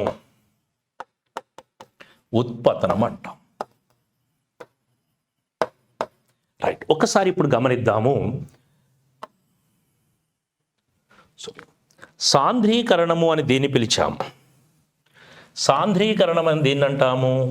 ద్రవ స్థితిలో ఉన్న పదార్థము లోకి ఈ వాయు స్థితిలోని పదార్థం మార్పు చెందడాన్ని సాంద్రీకరణము అన్నాం. అట్లాగే బాష్పీభవనము అంటే ద్రవ స్థితిలోని పదార్థము వాయు స్థితిలోకి రావాలి. అలాగే ఉత్పతనము అంటే solid to gas or from gas to solid. Question number 41. Which of the following scientists has given a law governing the force of attraction or repulsion between two charged particles? క్రింది వారిలో ఎవరు రెండు ఆవేశ కణాల మధ్య ఆకర్షణ లేదా వికర్షణ బల నియమాన్ని ప్రతిపాదించారు అనేటువంటిది క్వశ్చన్. సో ఇక్కడ very simple question, fundamental question. This is ఈ యొక్క రెండు చార్జ్డ్ పార్టికల్స్ ఏవైతే ఉన్నాయో ఈ charged particles either positive charge or negative charge or positive charge negative charge.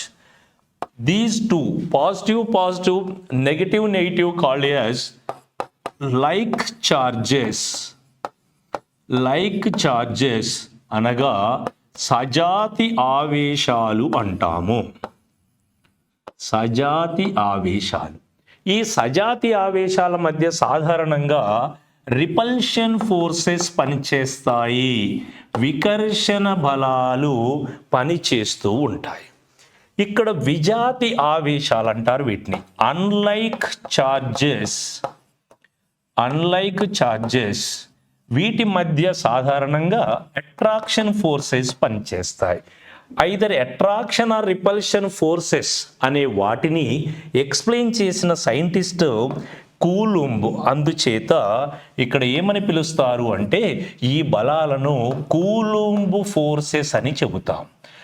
అంటే మనం గమనించాల్సిన విషయం ఏమిటి అంటే ఆవేశాల మధ్య అది ఆకర్షణ కానీ వికర్షణ కానీ ఏ బలం పనిచేస్తుందని నేర్చుకోవాల్సి ఉంటుంది. అంటే కూలుంబ్ బలం అనేది మన ప్రిపరేషన్లోనే మనము వీటిని చదువుతూ ఉన్నప్పుడే, మనం ప్రిపేర్ అవుతూ ఉన్నప్పుడే unlike in between the unlike charges acting forces are the attraction Coulomb forces అని చదువుకోవాలి. అప్పుడు మనకు సులభతరంగా గుర్తుండే అవకాశం ఉంటుంది. నెక్స్ట్ వన్ మనకు తెలుసు, మైకెల్ ఫారడే అనే సైంటిస్ట్ ఎలక్ట్రాలసిస్ ప్రిన్సిపల్స్ అని, ఎలక్ట్రోమాగ్నెటిక్ ఇండక్షన్ కాన్సెప్ట్ను, ఎలక్ట్రిక్ మోటార్ను, జనరేటర్ను, ట్రాన్స్ఫార్మర్ను, బెంజిన్ను కనుగొనడం జరిగినది. ఏ సైంటిస్ట్ అండి? Michael Faraday. నెక్స్ట్ ఆర్కిమెడిస్ అనే శాస్త్రవేత్త. ఇతను ప్యూరిటీ ఆఫ్ ద సబ్స్టాన్సెస్, పదార్థ లక్షణాన్ని గురించి, పదార్థం యొక్క స్వచ్ఛతను గురించి తెలుసుకోవడానికి సూత్రాన్ని ప్రతిపాదించిన శాస్త్రవేత్త Archimedes. Repeated question this is also. Next అంతేకాకుండా ఆర్కిమెడిస్ సూత్రం ఆధారంగానే పాల స్వచ్ఛతను తెలుసుకునేందుకు వాడే లాక్టోమీటర్ కూడా మనకు పనిచేస్తుంది. లాక్టోమీటర్ పనిచేయు సూత్రం ఏమిటి? ఆర్కిమెడిస్ సూత్రం. లాక్టోమీటర్ దేనికోసం వాడతాము? పదార్థ స్వచ్ఛతను తెలుసుకోవడానికి, ప్యూరిటీ ఆఫ్ ద సబ్స్టాన్స్ తెలుసుకోవడానికి వాడతాం. ఆ ప్యూరిటీ అనగానే మనకి ఎవరి పేరు గుర్తు రావాలి? ఆర్కిమెడిస్ సైంటిస్ట్ పేరు గుర్తుకు రావాలి. పదార్థ స్వచ్ఛతను తెలుసుకోవడానికి లాక్టోమీటర్ పనిచేయడంలో హైడ్రోమీటర్ పనిచేయడంలో, వర్కింగ్ ఆఫ్ హైడ్రోమీటర్ను సాంద్రత కొలవడానికి ఉపయోగిస్తాము. అట్లాగే designing of ship and boat, పడవలు మరియు ఓడల నిర్మాణములో ఫ్లోటేషన్ ప్రిన్సిపల్స్ కూడా ఇతను వివరించడం జరిగినది. ప్లవన సూత్రాలు అంటారు. ప్లవన సూత్రాలు, ఫ్లోటేషన్, ప్లవన కాన్సెప్ట్ను వివరించిన శాస్త్రవేత్త ఎవరంటారు. ఇలా మనకు సైంటిస్టులకు సంబంధించి ఎవరు ఏ అంశాన్ని వివరించారు అనే కోణంలో క్వశ్చన్స్ అడుగుతూ ఉంటారు. సో రైట్ నౌ ఇక్కడ మనకు కావాల్సిన ఆన్సర్ ఏంటి? Charles coulomb. సింపుల్గా కూలుంబ్ అనేటువంటి పేరు కూడా చెబుతాము. Charles Coulomb or Coulomb. Question number 48. Starting from rest, a train attains a speed of 90 km/h in 5 minutes. Assuming that the acceleration is the same, then the distance traveled by the train at the same time will be. విరామం నుండి ప్రారంభమైన రైలు 5 నిమిషాల్లో గంటకు 90 kilometre వేగాన్ని అందుకుంటుంది. ఆ రైలు సమత్వరణముతో ప్రయాణిస్తుంది అనుకుంటే అదే సమయంలో రైలు ప్రయాణించే దూరం ఎంత ఉంటుంది? సింపుల్గా మనల్ని అడిగిన క్వశ్చన్ ఏంటి అంటే రైలు ప్రయాణించిన దూరం ఎంత తెలుసుకోవాలి. So distance travelled by the train find out చేయడానికి సార్ కొంత అక్కడ ఇన్ఫర్మేషన్ ఇచ్చి ఉన్నారు. ఏమి ఇన్ఫర్మేషన్ ఇచ్చారనేది చూద్దాం. వేర్ ఇట్ ఈస్, ఇనిషియల్లీ అది ఎక్కడుంది అంటే విరామము నుండి ప్రారంభము అనే మాట వాడారు. అంటే మీనింగ్ ఏంటిది? స్టార్టింగ్ ఫ్రమ్ రెస్ట్ అన్నారు అంటే initial speed of the train is 0. Next, what is the speed of train? 90 km/h. V is equal to 90 km/h అని ఇచ్చారు. In 5 minutes, T is equal to ఇచ్చి ఉన్నారు 5 minutes అని. Assuming that the acceleration is the same. Acceleration అనేది same కాన్స్టెంటే ఉంది. అయితే మనకు distance ఎంత ట్రావెల్ చేసిందనేది కావాలి. మరి ఇక్కడ సేమ్ అన్నారు, ఎంత? అది ఇవ్వలేదు. సో ఫస్ట్ ఆఫ్ ఆల్ మనం ఫైండ్ అవుట్ చేయాల్సింది యాక్సిలరేషన్. దాని తర్వాత త్వరణాన్ని కనుగొన్న తర్వాత డిస్టెన్స్ని కనుగొంటే ఇక్కడ ఆన్సర్ మనకి ఈజీగా వచ్చేస్తుంది. రైట్. మరి దీనికి సంబంధించి ఈ మూడింటి మధ్య సంబంధాన్ని తెలిపే ఫార్ములా ఏంటి? ఈ 4కి సంబంధించిన ఫార్ములా ఫస్ట్ కైనమెటికల్ ఈక్వేషన్ ఉంది. What is that kinematical equation? Kinematical equations ఏమున్నాయి అసలు first? Right, we have the 4 kinematical equations. First one is V is equal to U plus AT. చలన సమీకరణాలు 4. అందులో first one V is equal to U plus AT. Second one is S is equal to UT plus half AT square. Third one V square minus U square is equal to 2AS. Fourth one SN is equal to U plus A into N minus half. ఇవి కైనమెటికల్ equations. ఈ చలన సమీకరణాలు కనుక మనకు గుర్తున్నట్లయితే ఈ type of క్వశ్చన్స్ను ఈజీగా మనం answer చేయడానికి అవకాశం ఉంటుంది. కాబట్టి ఈ ఫార్ములాస్, ఇందులో ఉన్న ఈచ్ ఫిజికల్ క్వాంటిటీ గురించి మనకు కొంత అవేర్నెస్ ఉండాలి. ఇక్కడ V is equal to, V అనేది final speed. V is the final speed, తుది వడి అంటాము. ఫైనల్ స్పీడ్, తుది వడి. U ఇనిషియల్ స్పీడ్, తొలివడి. ఇనిషియల్ స్పీడ్, తొలివడి. A యాక్సిలరేషన్, త్వరణము. A ఈజ్ ద యాక్సిలరేషన్, త్వరణం. T for time period.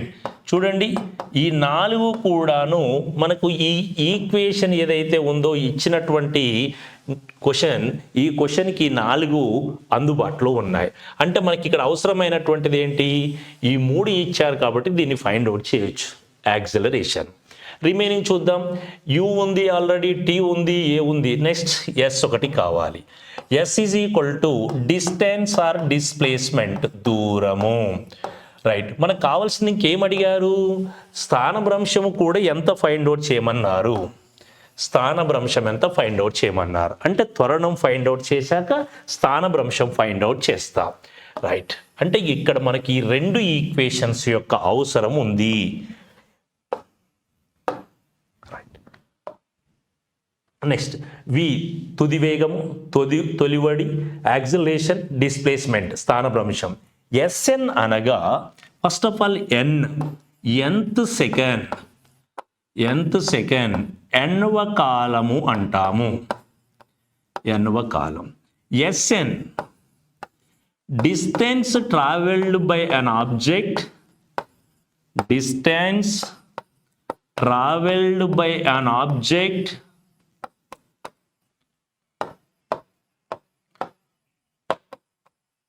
In nth second. ఎన్నవ కాలములో వస్తువు ప్రయాణించిన దూరము. ఎన్నవ కాలములో వస్తువు ప్రయాణించిన దూరం. ఈ ఈక్వేషన్స్ చాలా ఇంపార్టెంట్ అండి. వీటి మీద కాస్త అవేర్నెస్ పెంచుకుంటే క్వశ్చన్స్కి ఈజీగా ఆన్సర్ చేయొచ్చు. Let us see. First of all first equation ఏముంది మనకి ఇక్కడ అనే విషయాన్ని చూస్తే v is equal to you plus ఏటీ. v is equal to you plus ఏటీ. మరి v ఈజ్ ఈక్వల్ టు ఎంత ఇచ్చారు, 90 km/h. ఇయర్ మీటర్/అవర్ ఇచ్చారు. బట్ ఇక్కడ ఏముంది, మినిట్స్ ఉంది. ఎప్పుడు కూడా మనకు యూనిట్స్ అనేవి ఒకే సిస్టంలో ఉండాలి. అంటే ఉంటే హవర్లోనన్నా ఉండాలి, లేదా సెకండ్లలోనన్నా ఉండాలి.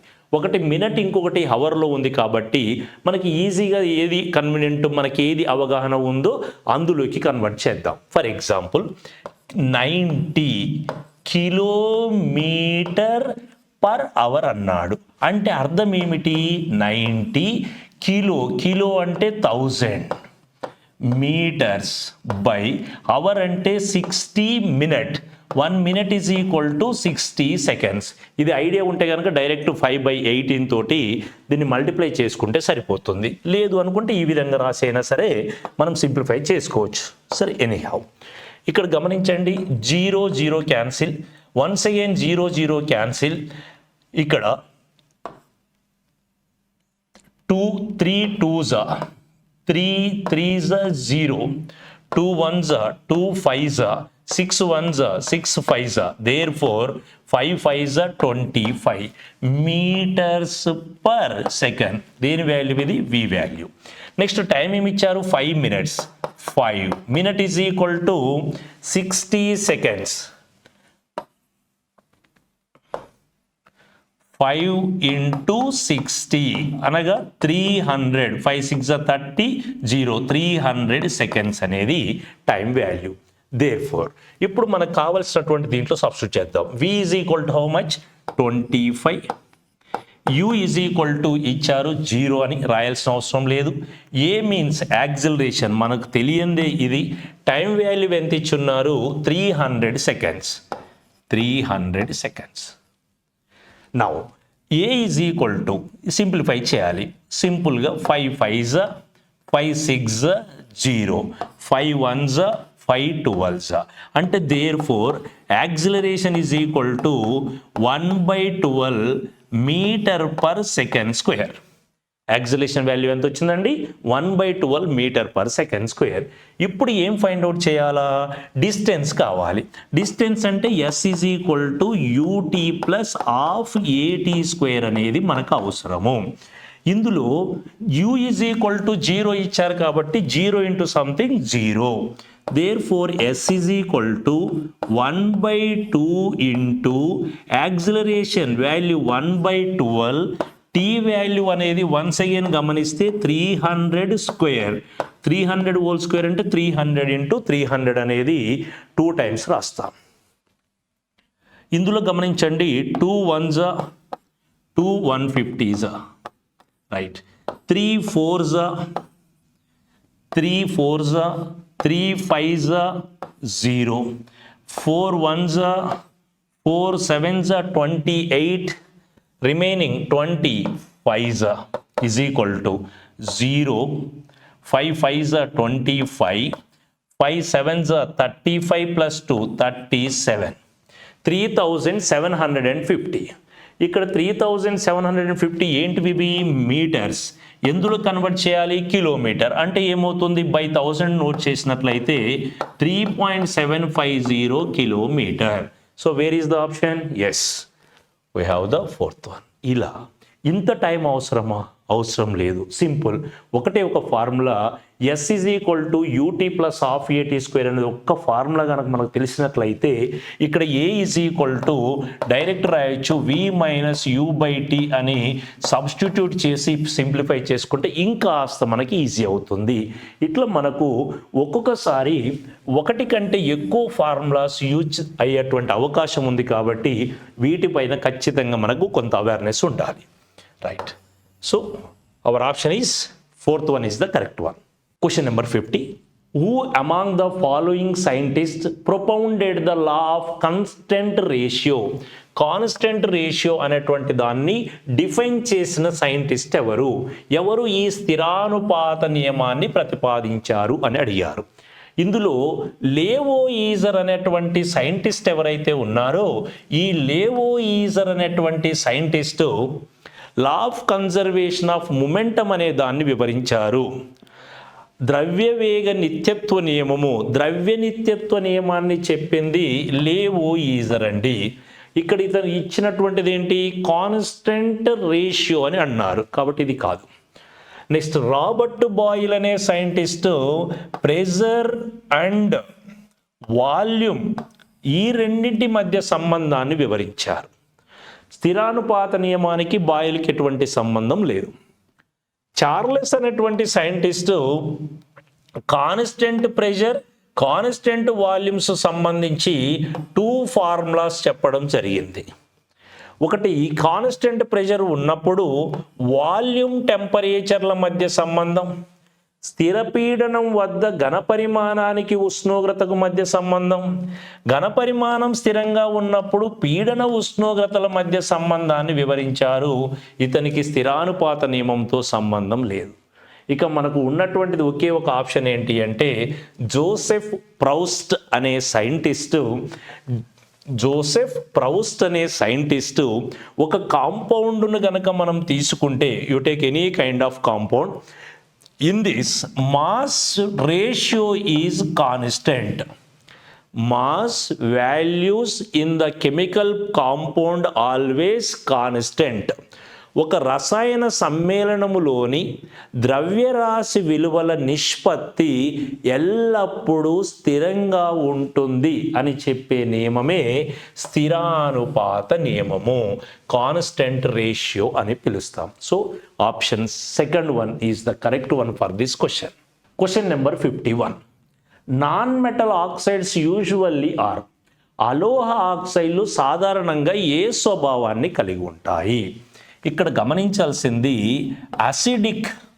ఈ నాన్ మెటల్స్ అనేటువంటివి ఏ స్వభావం కలిగి ఉంటాయి అన్నప్పుడు non metals అలోహాలు అనునవి acidic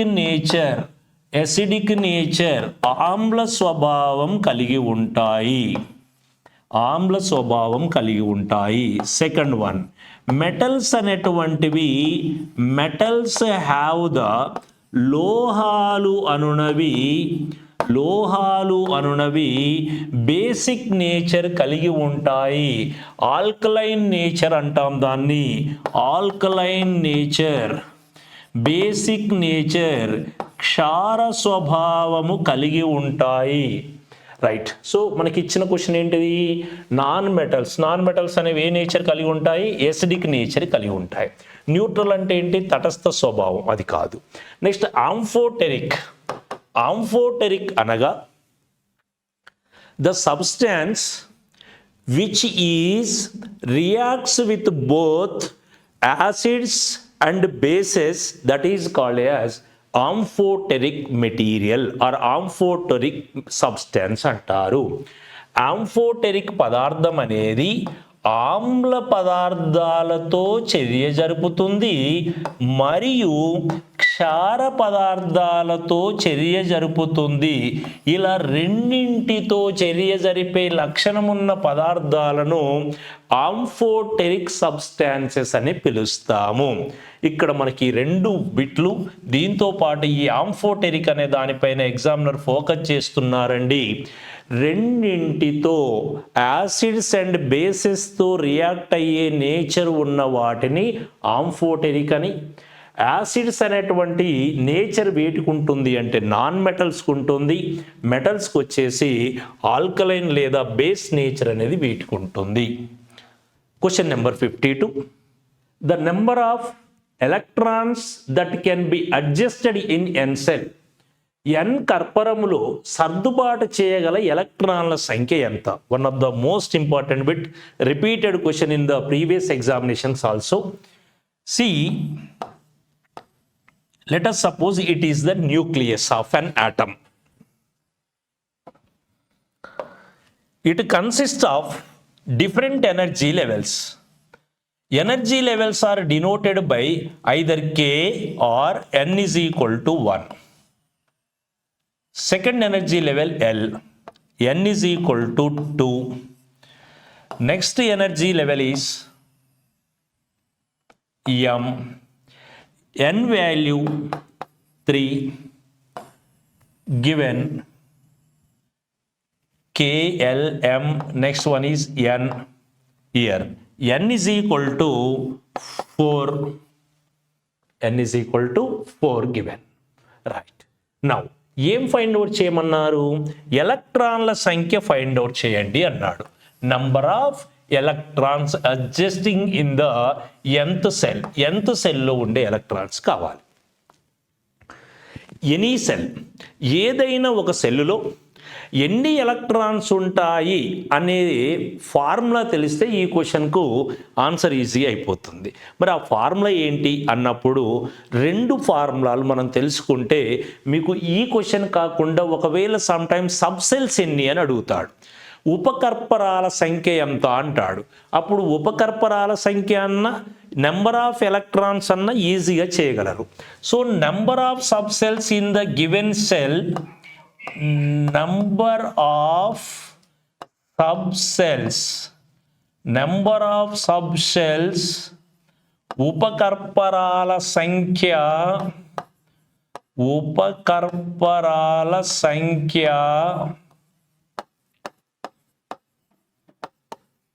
is equal to n square. అదే మనకు కావాల్సింది ఏంటి ఇప్పుడు?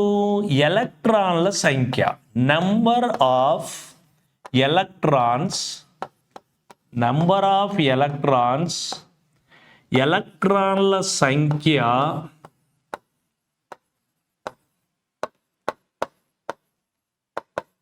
is equal to 2n square. Number of subshells అడిగితే n స్క్వేర్, దానికి డబుల్ చేస్తే ఏమవుతుంది? ఎలక్ట్రాన్ల సంఖ్య వస్తుంది. కన్ఫ్యూజన్ ఏమీ లేదు. రైట్. ఇప్పుడు చూడండి, మనకు అడిగింది ఎలక్ట్రాన్ల సంఖ్య అడిగి ఉన్నారు కాబట్టి 2 into N value how much? ఇక్కడ క్యాపిటల్ ఎన్ అనేటువంటి దానికి ఎన్నో లెవెల్లో ఉంది? 4th level. Right. Is equal to 2 into 4 square means 16. 16 2s are 32. So number of electrons ఎన్ని ఉన్నాయి? ఇందులో 32 ఎలక్ట్రాన్స్ ఉన్నాయి. So our answer is second one is the correct one. Calculate the work done by the force of gravity when a satellite moves in the orbit of radius 40,000 km around the earth is. భూమి చుట్టూ 40,000 kilometre వ్యాసార్థం ఉన్న కక్షలో ఉపగ్రహము కదులుతూ ఉన్నప్పుడు గురుత్వాకర్షణ బలం ద్వారా జరిగిన పని లెక్కించండి. ఇక్కడ మనకు గురుత్వాకర్షణ బలము, శక్తి అనే బదులు బలం అనే పదాన్ని వాడుకుంటాము. రైట్. బలము పని W is equal to F.S. పని జరగాలి అంటే ఏం కావాలా? Work depends on the force and displacement. మరి ఇక్కడ ఫోర్స్ అనేది అప్లై చేయబడిందా? అప్లై చేయబడింది. ఏంటది? Gravitational force. గ్రావిటేషనల్ ఫోర్స్ వల్ల జరిగిన డిస్ప్లేస్మెంట్ ఎంత? 0. అంటే 0 ఇంటూ సంథింగ్ ఏమవుతుంది? 0. అందుచేత ఇక్కడ జరిగిన పని ఎన్ని జౌల్స్ అన్నప్పుడు 0 జౌల్స్ అని తీసుకుంటాం. So option 1 is the correct one. Question number 55. Which of the following is not a chemical change? Not a chemical change అన్నారు అంటే మీనింగ్ ఏమిటి? That must be A physical change. Physical change.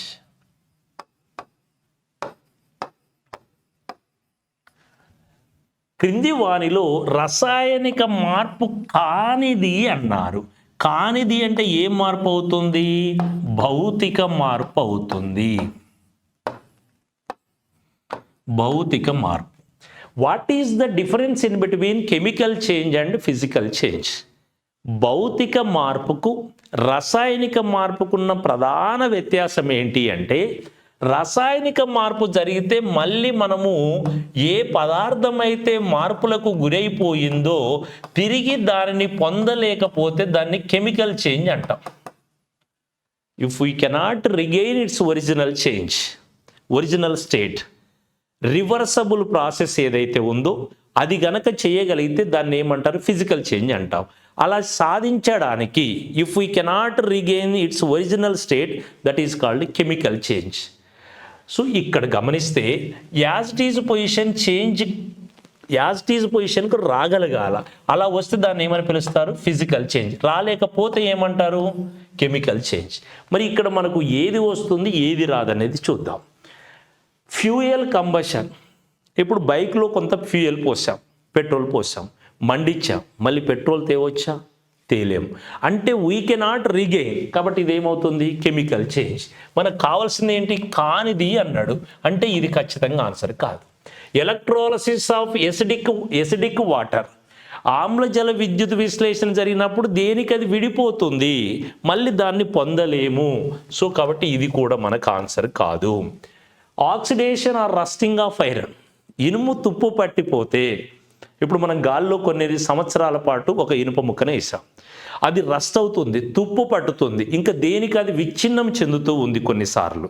మళ్ళీ మనము as it is position regain చేయగలమా? చేయలేము. కాబట్టి ఇది ఏమవుతుంది? కెమికల్ చేంజ్ అవుతుంది. రైట్. కానీ ఇక్కడ నెక్స్ట్ వన్. అంటే ఇప్పుడు మనకు ఏం తెలిసింది? 3 కాదు అని తెలిసింది. 4th వన్ ఏం తెలియకపోయినా అదే కరెక్ట్ ఆన్సర్ అవుతుంది. అంటే దాన్ని రీగెయిన్ చెయ్యగలుగుతాము. ఏంటది? Glowing of platinum wire. Platinum తీగను మండించడం. తీగను మండించినప్పటికీ మళ్ళీ మనం ఏం చేయొచ్చు అంటే దాని ఒరిజినల్ స్టేట్కు రీగెయిన్ చేయవచ్చు.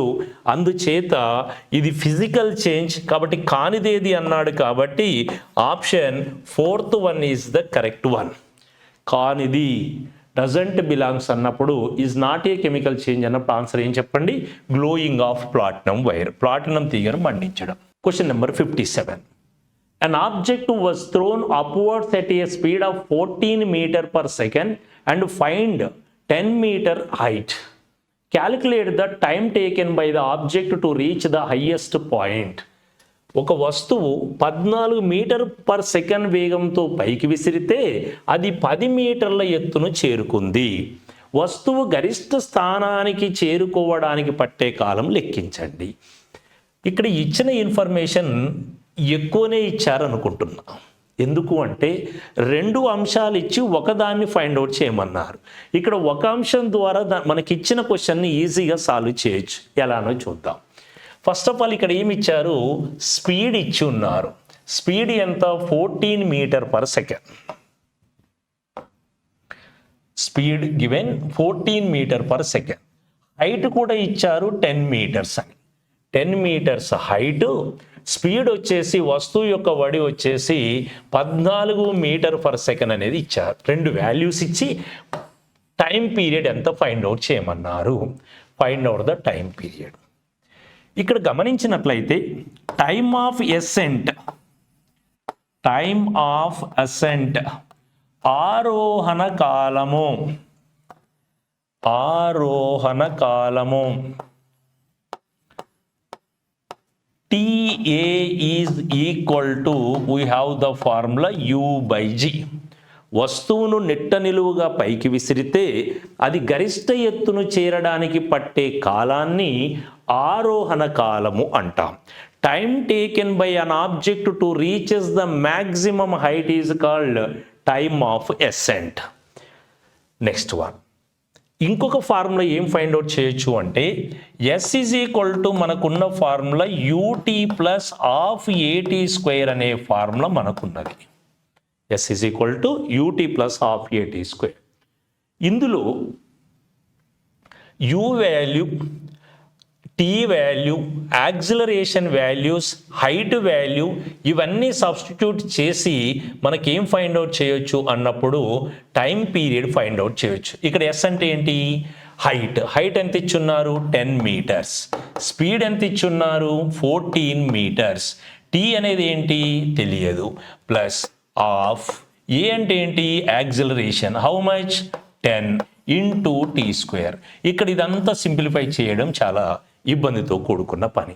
అందుచేత సింపుల్గా మనకి ఏంటంటే టైమ్ ఆఫ్ ఎసెంట్ అనేటువంటిది డైరెక్ట్ ఫార్ములా కాబట్టి దాని నుంచి ఫైండ్ అవుట్ చేయొచ్చు. TA is equal to U/G. U value how much? 14 metre per second. 14 by G value approximately 10. 14/10 is equal to 1/4. Time period unit second కాబట్టి ఆన్సర్ ఏమవుతుంది? 1.4 second. అది ఆ extra 3 రావడానికి రీజన్ ఏంటంటే మనం ఇక్కడ 10 తీసుకున్నాం, 9.8 తీసుకుంటే 1.4 సంథింగ్ అలా వస్తుంది. రెండో ఫార్ములా ఏంటి అంటే S is equal to UT plus ½ AT² అనేటువంటి దీంట్లో U వాల్యూ 0 కనుక సబ్స్టిట్యూట్ చేసినట్లయితే అప్పుడు మనకు S is equal to UT plus ½ AT² కాస్త S is equal to ½ into GT² అవుతుంది. T² is equal to square root of 2H/G అనేది T is equal to square root of 2H/G అనేటువంటి formula వస్తుంది. అప్పుడు దీని నుంచి కూడా మనం ఫైండ్ అవుట్ చేయొచ్చు. Square root of 2 into H value how much? H value is 10, G value is 10, getting cancel, √2 value 1.414. ఆ విధంగా మనకు వాల్యూస్ ఫైండ్ అవుట్ చేయడానికి అవకాశం ఉంది. ఒక్క వాల్యూతో మనకు కావాల్సినటువంటి ఆన్సర్ వచ్చేస్తుంది. కాబట్టి either TA is equal to U/G లేదా ఇక T is equal to 2H/G. ఈ రెండు ఫార్ములాల్లో ఏదైనా ఒకటి యూజ్ చేసుకొని దీన్ని మనం సింప్లిఫై చేయొచ్చు. సో బెటర్ ఏంటి అంటే ఈజీగా టైం వేస్ట్ కాకుండా ఉండడానికి ఈ ఒక్క ఫార్ములా వేసుకుంటే మనకు సరిపోతుందండి. రైట్, మనకు ఎగ్జామినేషన్లో టైం సేవ్ కావాలి, అక్యురేట్ ఆన్సర్ కావాలి అంటే you have to choose only one formula. That is better is what is that? Yes, this one is enough. Right, so T is equal to formula ఏమని గుర్తించండి? U/G. ఒక్క formula చాలు, అదంతా కూడా మీకు టైం వేస్ట్ అవుతుంది. ఒక్క కాన్సెప్ట్ ఆధారంగా వెళ్ళిపోదాం. Question number 60. An element A forms oxides with the formula Al2O3, aluminum oxide. What is the valency of element A? ఏ అనే మూలకం అల్యూమినియం ఆక్సైడ్తో ఆక్సైడ్లను ఏర్పరుస్తుంది. మూలకం ఏ యొక్క వ్యాలెన్సీ ఎంత? మూలకం ఏ యొక్క వ్యాలెన్సీ ఎంత అన్నప్పుడు ఇక్కడ అల్యూమినియం యొక్క వ్యాలెన్సీ ఎంత, ఆక్సిజన్ యొక్క వ్యాలెన్సీ ఎంత తెలియాలి. వేలెన్సీ అనే దాన్ని ఎలా డిఫైన్ చేస్తారు? వేలెన్సీని తెలుగులో సంయోజకత అంటాం.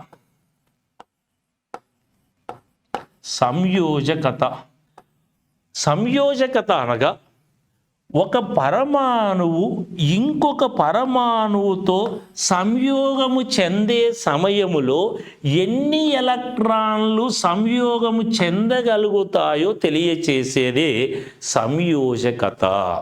How many electrons can participate in the reactions or bondings, that is said to be valency of an atom or element.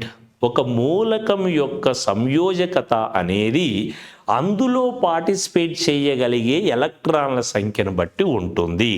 మరి అది ఎక్కడ ఉంటుంది, ఎలా తెలుస్తుంది అంటే యూజువల్గా ఎలిమెంట్ యొక్క ఔటర్ మోస్ట్ కాన్ఫిగరేషన్ ఏదైతే ఉందో, ఔటర్ మోస్ట్ కాన్ఫిగరేషన్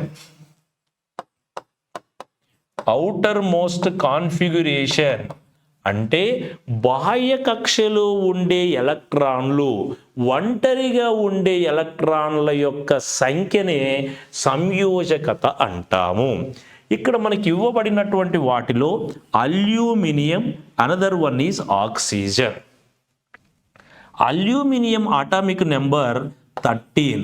దీని ఎలక్ట్రాన్ విన్యాసం 1s2 2s2 2p6 3s2 3p1.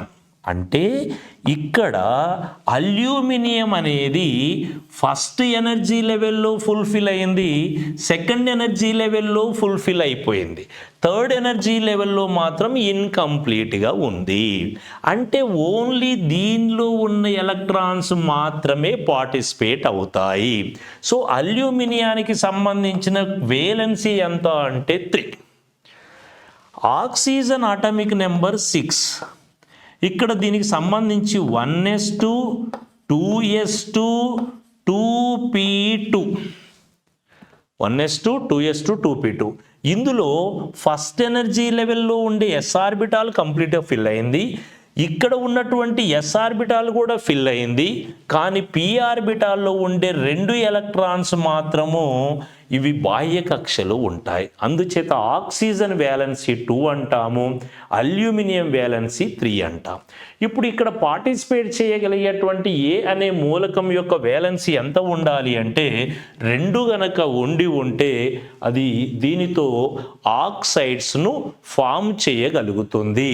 So దీన్ని రాసేటప్పుడు అల్యూమినియం 3, ఆక్సిజన్కు 2 ఉంది. అందుచేత ఇక్కడ దీన్ని ఏమని రాస్తాము, Al2O3 అని రాస్తారు. అల్యూమినియం 2 అంటే దీనికి ఇచ్చినప్పుడు సమాన సంఖ్యలో ఎలక్ట్రాన్ల యొక్క షేరింగ్ అనేది జరుగుతుంది. So answer 4th one is correct one. Question number 61. The atomic numbers of the 4 elements are as follows: F9, P15, chlorine 17, argon 18. ఇవన్నీ కూడా వాటి యొక్క అటామిక్ నెంబర్స్ ఇచ్చారు. 4 మూలకాల పరమాణు సంఖ్యలు కింది విధంగా ఉన్నాయి. ఫ్లోరిన్కు 9, ఫాస్ఫరస్కు 15, క్లోరిన్ 17, ఆర్గాన్ 18 అవుతే which of the following 2 elements will be chemically similar? ఏ 2 మూలకాలలో ఒకే రకమైన రసాయన ధర్మాలు ఉంటాయి అన్నాడు. రసాయన ధర్మాలు వేటికి ఎలా ఉన్నాయనే విషయాన్ని చూసినట్లయితే ఈ కెమికల్ ప్రాపర్టీస్ ఆధారంగానే ఎలిమెంట్స్ క్లాసిఫికేషన్ జరిగింది. ఈ ఎలిమెంట్స్ క్లాసిఫికేషన్లో భాగంగా ఫ్లోరిన్, క్లోరిన్ అనేవి 2 కూడా ఒకే గ్రూపుకు చెందినటువంటి ఎలిమెంట్స్. మనకు తెలుసు 7th A గ్రూప్ ఎలిమెంట్స్. దీనికి మరో పేరు ఏముంది అంటే హాలోజన్ గ్రూప్ ఎలిమెంట్స్ అనే పేరు కూడా ఉంది. హాలోజన్ అంటే హాలో అంటే సముద్రము అని అర్థం. సముద్రపు నీటి నుండి జనించిన మూలకాలు కాబట్టి వీటిని హాలోజన్ గ్రూప్ మూలకాలు అన్నాం. సో ఇక్కడ హాలోజన్ గ్రూప్ మూలకాలైనటువంటి fluorine, chlorine, bromine, iodine, astatine ఇవన్నీ ఒకే కెమికల్ ప్రాపర్టీస్ కలిగి ఉన్నాయి. ఇవి కాకుండా ఇక్కడ ఫాస్ఫరస్, ఆర్గాన్ చూస్తే ఆర్గాన్ అనేది ఇనర్ట్ గ్యాస్ ఎలిమెంట్, జడవాయు మూలకం. నెక్స్ట్ ఇక్కడ ఇది చూసినట్లయితే మనకు nitrogen, phosphorus, arsenic, antimony and bismuth అనేవి ఇవి 5th A గ్రూపుకు చెందినటువంటివి. సో కాబట్టి ఇందులో ఫ్లోరిన్ మరియు క్లోరిన్ అనేవి ఒకే రకమైన కెమికల్ ధర్మాలు కలిగి ఉన్నాయి, కెమికల్ ప్రాపర్టీస్ ఉన్న ఎలిమెంట్స్ ఇవి. మరొక విధంగా చెప్పాలి అంటే ఫ్లోరిన్ యొక్క అటామిక్ నెంబర్ 9 అని మనకు తెలుసు. ఇక్కడ దీనికి కావలసినటువంటి ఎలక్ట్రాన్ కాన్ఫిగరేషన్ చూస్తే 1s2 2s2 2 2p5. దీనికి ఇంకొక ఎలక్ట్రాన్ గనక వచ్చి చేరితే ఇది దేని ఎలక్ట్రాన్ విన్యాసం గెయిన్ చేస్తుంది? నియాన్ ఎలక్ట్రాన్ విన్యాసం గెయిన్ చేస్తుంది. అంటే అది రిసీవ్ చేసుకోవడం వల్ల దీనికి ఏ నేచర్ ఉంది? F- అనేటువంటి ఫామ్లో ఉంటుంది. అట్లాగే క్లోరిన్ చూసినట్లయితే chlorine 17 configuration 1s2 2s2 2p6 3s2 3p5. చూడండి, ఇక్కడ p5 ఇక్కడ కూడా p5. అంటే ఇది కూడా ఒక ఎలక్ట్రాన్ గనక రిసీవ్ చేసుకుంటే ఇది కూడా దేని పొందుతుంది అంటే ఆర్గాన్ యొక్క ఎలక్ట్రాన్ కాన్ఫిగరేషన్ పొందడం వల్ల స్టెబిలిటీ పొందుతుంది. సో రెండు కూడా ఎన్ని అవసరం ఉన్నవి? ఒక్కొక్కటైతే సరిపోతుంది. మరి ఇక్కడ ఇవి ఉన్నాయి కదా, ఆర్గాన్ ఆల్రెడీ స్టెబిలిటీ ఉన్న ఎలిమెంట్. మరి ఫాస్ఫరస్ విషయానికి వస్తే 1s2 2s2 2p6 3s2 3p3. చూడండి, దీని యొక్క విన్యాసం చూస్తే ఇక్కడ 3 ఉంది, మనకేముంది 5 కాబట్టి ఆ విధంగా ఈక్వల్గా ఉన్నటువంటి అంశాలు ఏంటి? Fluorine chlorine. కాబట్టి option number 1 is the correct one. ఇట్లా గ్రూప్ పరంగానైనా చూసుకోవచ్చు, లేదా ఎలక్ట్రాన్ కాన్ఫిగరేషన్ పరంగా చూసుకున్నా మనం ఇక్కడ ఆన్సర్ ఈజీగా ఐడెంటిఫై చేయవచ్చు. Question number 71. Tooth decoy starts when pH of the mouth is lower దాన్. సాధారణంగా పంటికి దంతక్షయం అనేది ఏర్పడుతుంది. ఈ దంతక్షయం అనేది ఎప్పుడు ఏర్పడుతుంది అంటే pH వాల్యూ అనేది <5.5 గనక ఉంటే అది సాధారణంగా దంతక్షయం అనేది ఏర్పడుతూ ఉంటుంది. ఈ విధంగా బేసిక్స్ మీద ఎగ్జామినర్ ఫోకస్ చేస్తున్నారు కాబట్టి ఫస్ట్ బేసిక్స్ను మంచి పట్టు సాధిస్తూ గనక మనం ప్రాక్టీస్ చేసుకుంటూ వెళ్ళినట్లయితే ఈ టైప్ ఆఫ్ క్వశ్చన్స్కు సులభంగా ఆన్సర్ చేయడానికి అవకాశం ఉంటుంది. Thank you. Wish all the best.